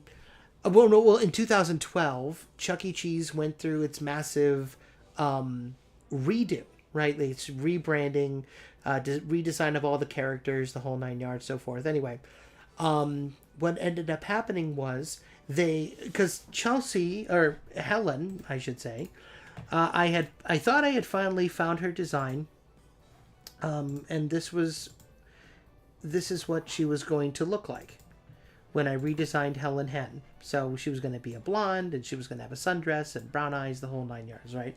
Well, then Helen Henny over in Chuck E. Cheese became a blonde, and, the whole 9 yards. So I was like, oh, I can't do this. The world was conspiring. Right, I'm going to get in so much trouble by Chuck E. Cheese. And I never really liked the name Helen Hen anyway. It just didn't, Chuck and Helen, it just didn't work. So, hell of Chucky. Right, exactly. Hell Chucky? No, I don't think so. Chuckin'. But anyway, 2000s airbrush texture. Hell. Yeah. Hi, Steve. Anyway, so I decided to change the name, and I thought, you know what, I'm going to give her that alliterative name that I did with Chucky, and I'm going to name her Chelsai. And at the time, I was inspired by a young lady that I had known who was Middle Eastern, and I had the opportunity to learn a little bit more Middle Eastern Indian culture, and I thought, you know what, I'm going to spell it differently. Chelsai. And a lot of people called her Chelsai for a long time. I'm like, nope, it's Chelsai. You haven't. Yeah. And that's how Helen Hen retired and became Chelsai Chicken. However, Helen actually will return to Featherton. And I am... Yes, and I will show you. We actually did kind of bring back the character and turn her into sort of an evil Southern belle. So she will be returning, and boy howdy, will the feathers fly when Chelsai and Helen actually meet, and it'll be interesting for sure. But that's another episode for another time. But regardless, final thoughts on Miss Chelsai. I think she's pretty epic. She's pretty cool. Yeah, you too, Elias? Definitely the most well-developed character on the show. Yes. Thank you. Yes. You too, Tino? Yes. Okay. Sorry. All right. Evil Chelsai, Cat Fox says. All right. All right, well, that being said, we're going to take another short break, and we'll be right back in literally 2 minutes, or maybe less. So stick around.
We told you we'd be back, and here we are.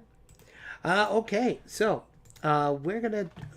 This is probably going to be the last character for tonight, only because we have been going on for a while. But we will do this again. Actually, I think we can. Should we make this a twofer, or should we just do the one? Let's just do the one. Okay. To kind of keep things in motion with the whole idea of the history of Tough Cluck Studios, we're going to go ahead and bring on who essentially is the resident bad boy of the studio, Johnny Jackrabbit. Johnny Jackrabbit, he is the stage rabbit for the studio. He is very, very cranky. He is, he is just a... And not without reason. No, not without reason at all. So in the lore of the studio, Johnny is the son of the original caretaker of the studio. Oh my gosh, why am I blanking on his name? What isn't it? Jimbo Jackrabbit. That's right, Jimbo. Yeah.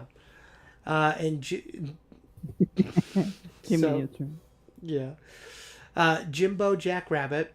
And he was, of course, Tommy Turkey's oldest friend, became the prop master, the scene builder, basically everything, the all-in-one rabbit for the studio. And he brought his son Johnny into the family business of caretaking and basically running operations for the studio. And poor Johnny, he just his dad was not nice to him. Unfortunately, he was a bit of a taskmaster, and it unfortunately rubbed off on Johnny in not a great way. So he's very stoic. He's very grouchy, very reserved to himself. Doesn't really like to talk to people that much. Very, very. He's kind of like the Roy Kent. He's very sardonic. Yes. Happy coma, a jack of all trades. Yes, 100%.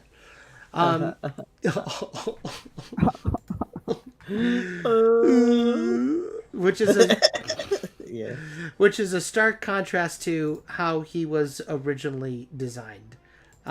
We actually, he was supposed to be. He was always the handy rabbit of the farm, the old barn as we used to call it. He initially was married with kids, and I'm kind of glad that we took that whole thing away. Yeah. We took away his wife. And his We took children. away his wife and his, like, what, 12, 13 kids or something like that? Like 3. Oh, well. Yeah. Same Damn. thing. Maddie, Missy, and Flo. Yeah. So, we tried different designs for him. We were trying to make him, less like the traditional kind of rabbit, less Oswaldy. And I think we did pretty well with the design for the character. And yeah, Johnny's not a bad guy, right? He's just misunderstood. Johnny isn't a bad guy. It's He's not a even. tsundere. Yeah. Tsundere. Like, Johnny, I think, is kind of a necessary character archetype for the show because we have all of these, like, wacky, goofy characters. Mm-hmm. And he's kind of the only one that genuinely takes everything really seriously. Yeah. So he's very much the straight man, though he does, like, do toony things as well, because, they're cartoon characters. Right. Happy, it's worse. He's a bad boy. But Johnny is also one of those characters who's, like, really sardonic and kind of he can come across as kind of mean, but he does have a softer side, and maybe we'll get to explore that at some point. Yeah. But he for the first little while, he's gonna be the straight man. He's gonna kind of be the devil's advocate. Yeah. In many situations. Very much the, like I said, he's very inspired by Roy Kent. I love Ted Lasso, and when I saw the relationship between Ted Lasso and Roy Kent, I immediately saw Chucky and Johnny. And to me, it just, he's been part of the game for too long, right? He's been part of the studio for such a long time. He's never gotten his proper respect. He's never gotten his chance in the sun. His dad beat him, not literally. Well, maybe literally. We don't know. Yeah, but we don't know. But like It was the 1930s. it was the and earlier, but he he's a guy who's got a lot of issues and a lot of pent up stuff built inside him, and. Which is even more amazing because his voice actor is the one and only Alex Clark, an amazing YouTube animator and personality. And if you didn't know this, he's actually a street performer. Like he juggles, he does unicycling, he does so many really cool things. I think he's a fire breather too. We'll have to get him on the show. Wow. We'll have to have him come on. Don't quote us on that one. Yeah, I think it'd be kind of cool. Unconfirmed fire breather. Yeah, but I think it'd be really cool to put some of those attributes of Alex into Johnny as well. Well, I'll definitely see him breathing fire when he's angry. Oh my god, yeah. He is. Well, even I think it makes sense because Johnny has always wanted to be on the camera, like. Right. He's the handyman of the studio. He can do anything, but the one thing that he hasn't been able to do for the entire time that he's grown up at the studio is to be able to act on camera. So I think him taking up these hobbies, these like skills that might be useful for like, hey, you say that, this scene's in a circus. I mean, you got to populate the background. I mean, let me juggle in the background or something. Right. And for the longest time, people were like, oh, no, we don't need you. We're fine, And if it's not that, it's like, we can't have you on in front of the camera in case there's some kind of technical issue over here that you got to deal with. Right. There's so many things that are standing in the way of his goals and like his aspirations. So there's definitely a bit of resentment there towards Chucky because he just got in because Chelsai said so. Yeah. which is a hypocritical thing on his end, because he got in through nepotism. Right, exactly. And poor Chucky was a janitor for 3 years before he finally got his shot. Meanwhile, is that what? You don't need a janitor anymore? Yeah. But and it was like, oh, Johnny, you. Right. Oh, you, Johnny. Hello, Saberwing. Happy says, OMG Tino, you got to draw the characters as different Pokemon types. Oh, not tonight. We're not doing that tonight. Not tonight. It's a good idea, though. Yeah. Yeah, good idea, though. They were talking about, so he's a fire type Pokemon. No, stop. He's not a fire. He's a firefighting type. He's a firefighting type, yeah. Shout out to my sister Danielle. So, who is also a firefighter. Hello. It would be a cool drawing challenge for a different stream. Different stream, but not a bad idea. Saberwing, you're still going. I'm impressed. We're still going. Absolutely. It's the last one. Yeah, but, just another one to add to the collection of characters that we're talking about. So, but yeah, I really like Johnny. Alex... Yeah, Alex brings a really great performance to the character. Very, very, very matter of fact, very serious. And, Harvey says, so Johnny and Chucky have sort of a Mickey and Donald dynamic. Oh, 100%. Very much a Donald and Mickey kind of relationship. I love where we are with Johnny now, because before he was just like the stereotypical happy rabbit who was, the wood carving, howdy folks, name's Johnny Jack. I actually voiced Johnny in a cartoon. I was the voice for Johnny Jackrabbit in, no, I wasn't. That was Zach Arbogast. And he did a great job with him, your own, in Burger Battle. But Johnny it's going to be interesting. I think out of all the characters, he definitely is the one that people are going to want to see win the most. Like, they want him to succeed. Mm-hmm. They want him to get in front of the camera. And I almost think it would be hysterical is if he finally got his chance, that he freezes. Yeah, stage fright. Just this moment that he's been imagining in his head for years. Yeah. And Chucky's just like, and action! And he's just frozen. Yep. And we're not talking like, let it go either. Any minute now. Yeah. Let it go, let it go. Anyway. But yeah, it's very I love what we've done with the character, like all of the character. Sigh, oh my gosh, what is that? I love how expressive Johnny Jackrabbit is, and then Julia just goes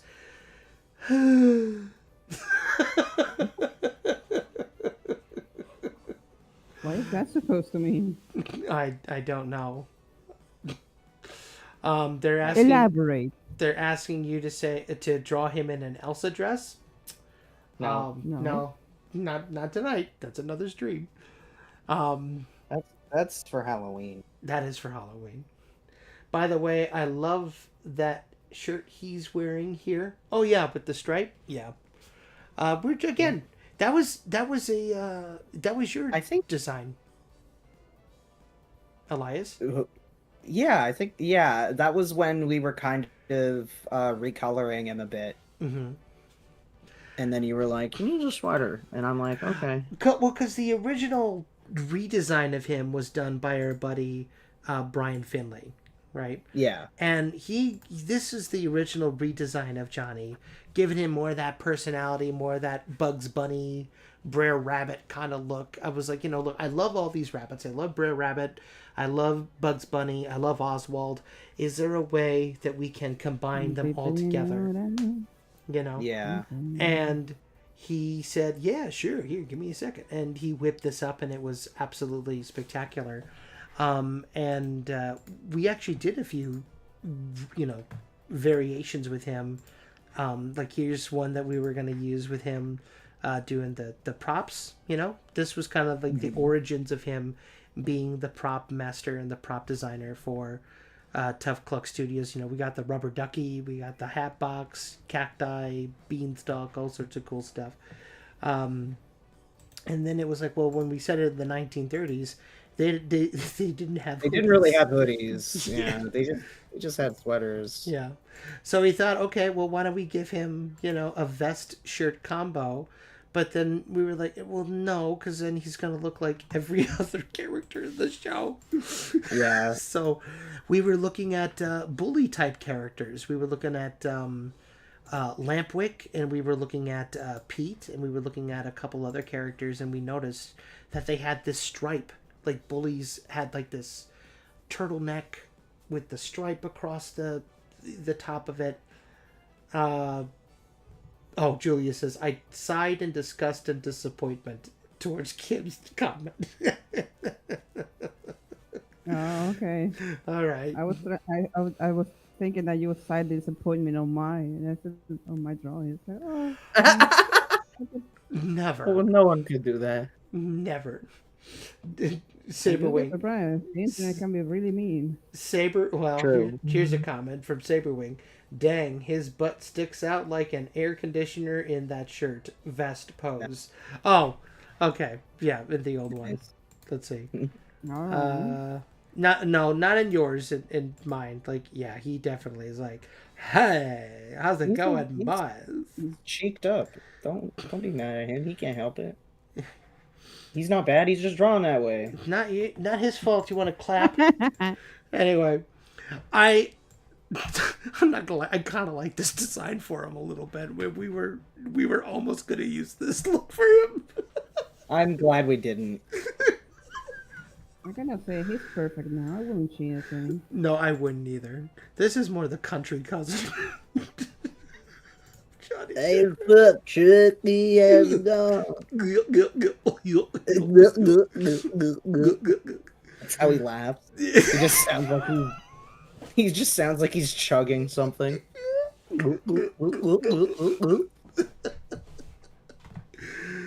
then here is this is I think you did this drawing of him, if I'm not mistaken. I think I don't know if I think did. You did I might have yeah. I don't know. I don't remember. That's an old one. That is an old one. I might have done the line art. There might have been a sketch that I just did or something. Yeah. I don't remember. It's okay. But it's sad because we don't have a whole lot of drawings of Johnny, but well, we will now. Yes, we will. Now that we got Tino, because we do have some stuff with him in model sheets that we haven't gotten to stop. But some of them are kind of a little outdated. Yeah. Okay. Okay. I mean, we could try. Hang on 1 second. I need to clarify this. Stop with the shipping in the chat. Let's stop, please. Leave it alone. We're moving on from the Johnny Julia thing. And if you continue, I will kick you from this chat. This is your only warning. So I would like apologies in the chat right now. Moving forward. Julia. Julia Gonzalez, one of our viewers here. She's, she's getting picked on. So I'm stopping it right now. And I would like apologies. So, knock it off or you're getting kicked from the server and from the thing. So, all I'm going to say about that. Moving right along. So, but yeah. Well, go ahead. One of the things that we can talk about Johnny is like he used to be. Well, he's been in the studio forever, so he basically grew up with Chelsai and Tina. Mm-hmm. Yes. Yeah. So he is one of the original, Tough Cluck crewmates. He's been there from the beginning, and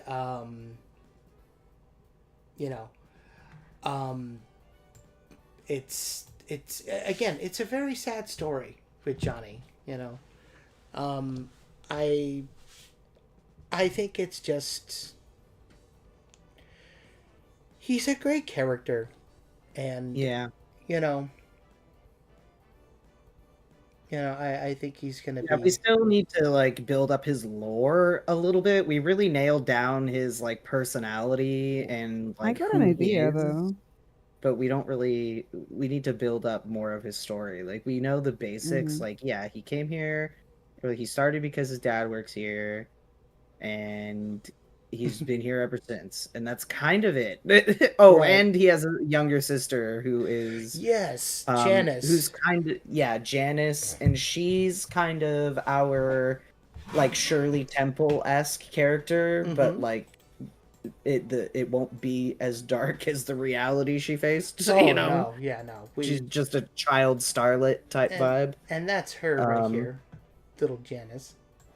yes, So and I don't we have even less about her yeah. because like we know that she's going to be a starlet. We haven't necessarily nailed down like, oh, has she been a starlet already? Is she Mm-hmm. waiting to break out into the industry? Yeah. Has she like done other work or stuff like that? Like that's all stuff that we're still figuring out. Mm-hmm. But he and Johnny and Janice are effectively complete polar opposites, Mm-hmm. um, as siblings often tend to be. Mm-hmm. And like even though he's super harsh, it just does not affect her because she knows who her brother is. And it's Yes. just like, yeah, whatever, let's do this. She's one of the only people who can actually kind of calm him down and keep him from, you know, completely blowing his top and losing it, I think. Um, Yeah. Julia says, anyways, I do have a good question. Will you guys dive deeper into more characters with the backstory?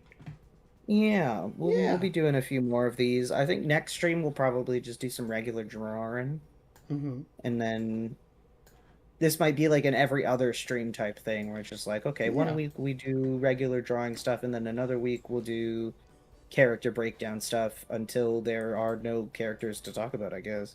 Oh, there will always be characters to talk about. Let's be real. So, And Mike, Oh, well, let's not get too crazy. yeah. We only finished the first dang episode. I know, I know. But anyway, yes, Tino. you know who Johnny will have a lot of resentment towards? Who would that be? Tino. You don't It's say. like, you're telling me that you went and got your own show and you came back here to basically do nothing? You know what? We haven't quite gotten into the back lore for Tino yet, but I mean, we talk about the Copacabana, Michael. we did. Yes, we did talk about the Yeah, Copacabana. and Johnny with his whole story that he wants to like be a star, be a moment, have a moment behind the camera and everything. Mm-hmm. Like to learn about that, Tino just left, got his show, got popular on his show, and just come back to just sit in a security booth and do nothing all day. That would like, if I were Johnny, I would be like so pissed. Sorry for the curse. No, you're I would be okay. so angry. Yeah, I mean, I would be too. And you're 100% right. The uh, Saberwing, the Copacabana. Yeah, so Yeah, sorry. in Brazil, and we'll talk more about that when we get to Margarita Macaw. Um, the Copacabana is where Margarita performed. It's actually based off of the Copacabana, which is a real place in Rio de Janeiro, Brazil. More like the Copacabana. Oh, I see what you did there. Wow. Okay, very smart, Elias. So, Like, like, mm, when the chicken go in the house. that's COOP. Oh, The way you spelled it was like what Bruno Branco attempted. yeah. Saberwing, the coop dash dash cabana, like chick dash Elias beat me to the punch. Saberwing, joke goes whoosh. No, we got it. Whoosh, like blue Koopa shells. I got you, Saberwing. That was a good one. You know what? I'm going to give you one of these. Hold on. I got to... Hold on. Here you go. The Koopa Cabana. That's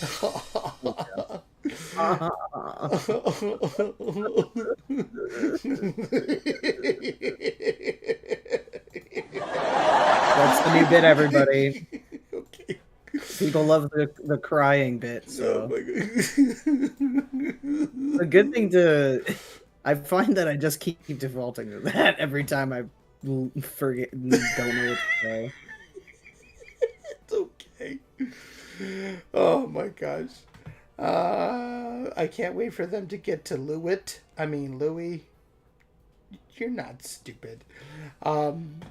We did Louis earlier.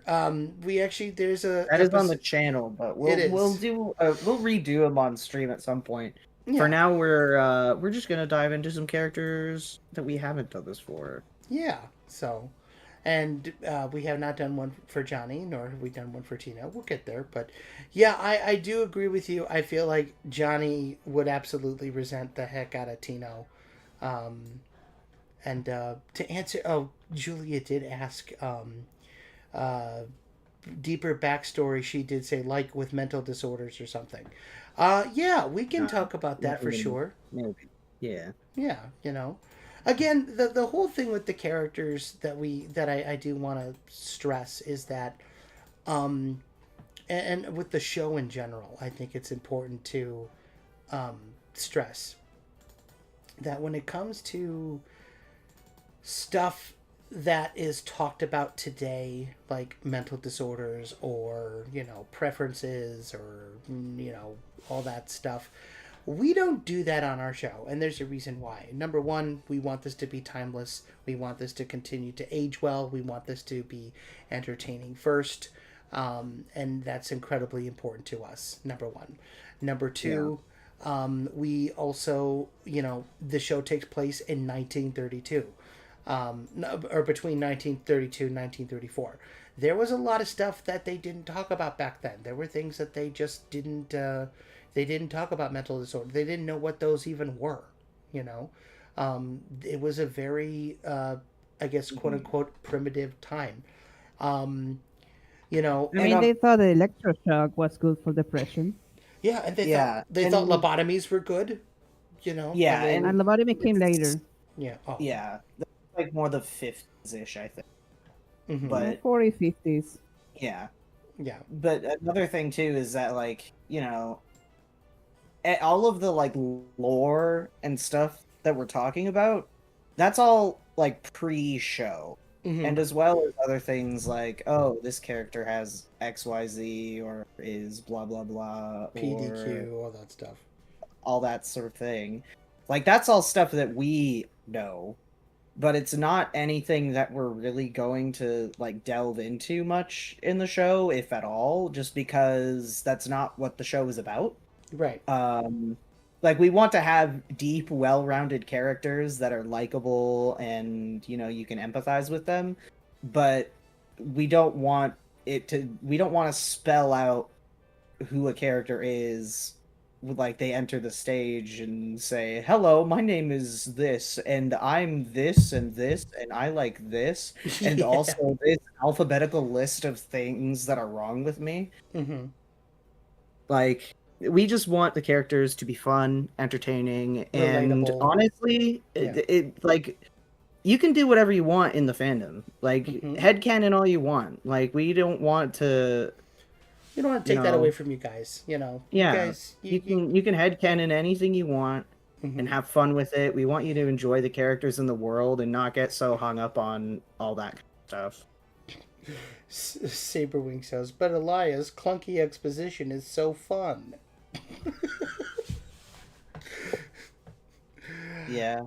Like clunky as in like, you know, rickety, like, or clunky like as in like a spelling. Chicken? Yeah, like a spelling error.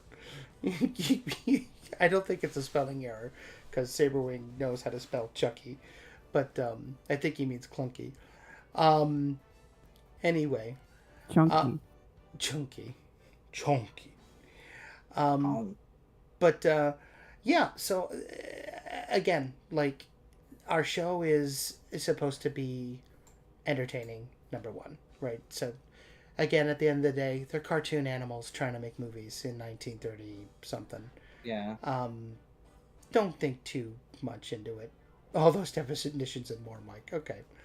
Uh, my book says, yeah, we cannot have a 1930s cartoon show with a 2025 mindset. That sounds exhausting. Yes, thank you. Exactly. That's the perfect way to say it. Do not bring your 2025 mindset into a 1930s cartoon show, right? I am really big in historical accuracy. That will Mm-hmm. make me so mad. Yeah. Yeah, and that's another thing too, is like we're really treading like a fine line of how accurate we want to be, Mm-hmm. because 1920s 30s, a lot of bad stuff happened. A lot of But stuff. a lot of stuff happened, a lot of like history and stuff happened. Mm-hmm. And Tino does have like a full timeline corresponding to like major world events Oh Yeah. yeah. that happened through the timeline Down of the to show. what books and what movies came out when Yeah. Yeah. and what characters watched and what. It's like and the yeah. and so like there's Some only you have seen so much Nosferatu. we can touch on in the show without it just turning into a weird historical drama. Mm-hmm. So Yeah. we're keeping it light. Yeah. Yeah. This is Accuracy light. accuracy light. We're not getting into a bunch of the deep, heavy stuff. There will be some of the like darker underbelly type things that we touch on a bit more, um, just because it is more relevant to the story that we're trying to tell. Mm-hmm. But other than those things that we will touch on, it's very light. We're not trying to get too deep into, oh, the doorknobs this year are a lot different than in that year, so we need to change everything. Yeah. Yeah. Um, and the other thing to really take into account is, um, it's just a cartoon. Like we just want y'all to have fun. We want you to enjoy what we do, what we make, and um, as long as y'all doing that, that's all that matters. There's a lot more shows out there that have darker undertones and darker Yeah, themes and darker, like, that's cool. Go watch those if you want to get that kind of stuff. You're not going to get yeah, that here. Like, we keep it light for a reason. There's a lot of darkness, there's a lot of brooding shows, there's a lot of brooding characters. And what's interesting is, yes, Johnny himself is kind of um a tortured soul, if you will, but he's not going to stay like that forever. He's he is absolutely going to, you know, he's gonna mellow soften out. up a little bit. Yeah. Like, and that's something that's true of all of the characters. We all meet the characters kind of like some of the more edgy characters in the cast. We kind of meet them at their worst Mm-hmm. because of the state the studio is in, and it's only through the time that we're going to spend with them and the more episodes that we have to develop them where we're going to really see like more of their true self, like Mm-hmm. the aspirational self that they want to be. And that's gonna be part of like Chucky's whole thing, is that he's Exactly. going to help bring these people together and help them kind of When I renew Yeah, their joy for the filmmaking industry. when I said that Ted Lasso played a huge part in the redesign and the redevelopment of Chucky Chicken, that also took hold in the story as well. And because we always wanted it to be an underdog story, right? We always knew that we were going to focus um, on Chucky and him helping to save the studio and helping to keep cartoons coming from Tough Cluck, right? But at the same time, the other part of it is, um, you know, Chucky also helps the people that he works with. He he deep dives into the relationship with people like Johnny and Margarita, and he really sees what is behind the angst. It's what's behind exactly, Julia. He's gonna get his happy ending, right? And um, like that. Chucky is all about, and it's the theme of the whole show. Remembering your why. Why do you do the things that you do in life? What gets you up in the morning? What makes you tick? Why do you love certain things? And, holding on to that as you move forward in your career and as you move forward in your life. Are you doing it for your family? Are you doing it because this is something that you loved when you were a kid? Is it something that, um, it just something that just holds tight into your subconscious? Is it something that you cannot live without doing, right? And yeah, the what I love about it is it's such a, like, people are saying, like, wow, that's deep. It's like, yeah, it is. What I love about these kind of stories is that we're doing something that goes all the way back to the ancient Greek and the ancient Romans with Aesop's fables, right? The tortoise and the hare, and even the Brer Rabbit stories, and animals have always been around to teach humans how to live and how to be better as humans, because nobody can teach you better than an animal, right? And I truly feel that Chucky Chicken is one of those characters that, Johnny may be a rough, rough and tumble, hard character to crack. But once we get into his psyche and we learn about him and we see what's been going on with his life, things will get better for him. And there's so many people out there who I know that relate to Johnny. They've had rough lives. They've had rough childhoods. They've had very tough dispositions. They have not gotten the chances in life that they want and that they deserve. And they've grown bitter and cold and distant. And, what's the use? And Chucky comes in and goes, hey, I'm going to give you this opportunity. And it's like, don't lie to me. I've heard this before. It's not going to happen. Don't do that. Don't even go there. Don't even bother opening that door. Don't even tempt me with it. Right? Yeah. That's who Johnny is. He's like the been there, done that, got the heart broken, not interested. You do your little thing. I'm just going to sit here and watch. And as we continue to go through the show and we see Johnny actually warm up to Chucky and go, oh my gosh, he's actually doing it. Like, he's making it happen. We get to learn about it, and we get to see his transformation. Maybe he'll fall in love with somebody. Maybe he'll discover something about himself that he didn't even realize, right? And I think a lot of people are, even just what we were talking about with Johnny, people have already fallen in love with him.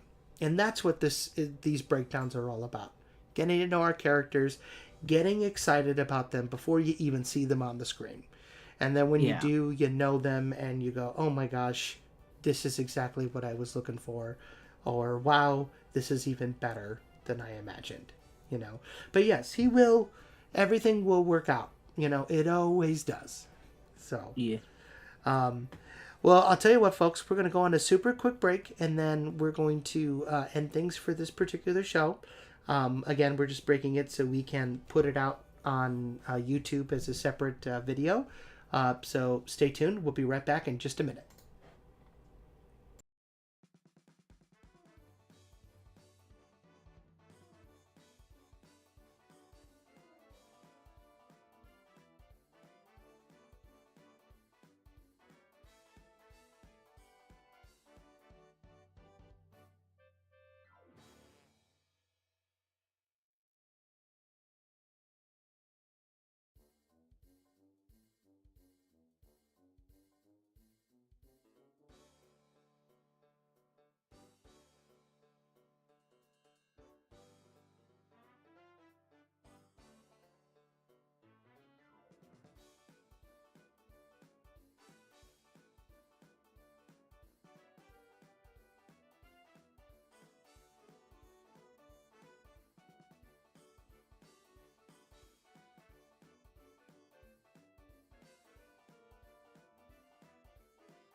Alrighty, and here we are. We are back once again. So yeah, that was Character Breakdowns Part 2. What'd you guys think? Okay. Yeah, Okay. I like it. Nice. But most importantly, what do you guys think? Leave your comments down below. Let us know who you would like to learn more about in the future. We will do more of these, and coming up, we do have some really cool things happening. Little update about next week.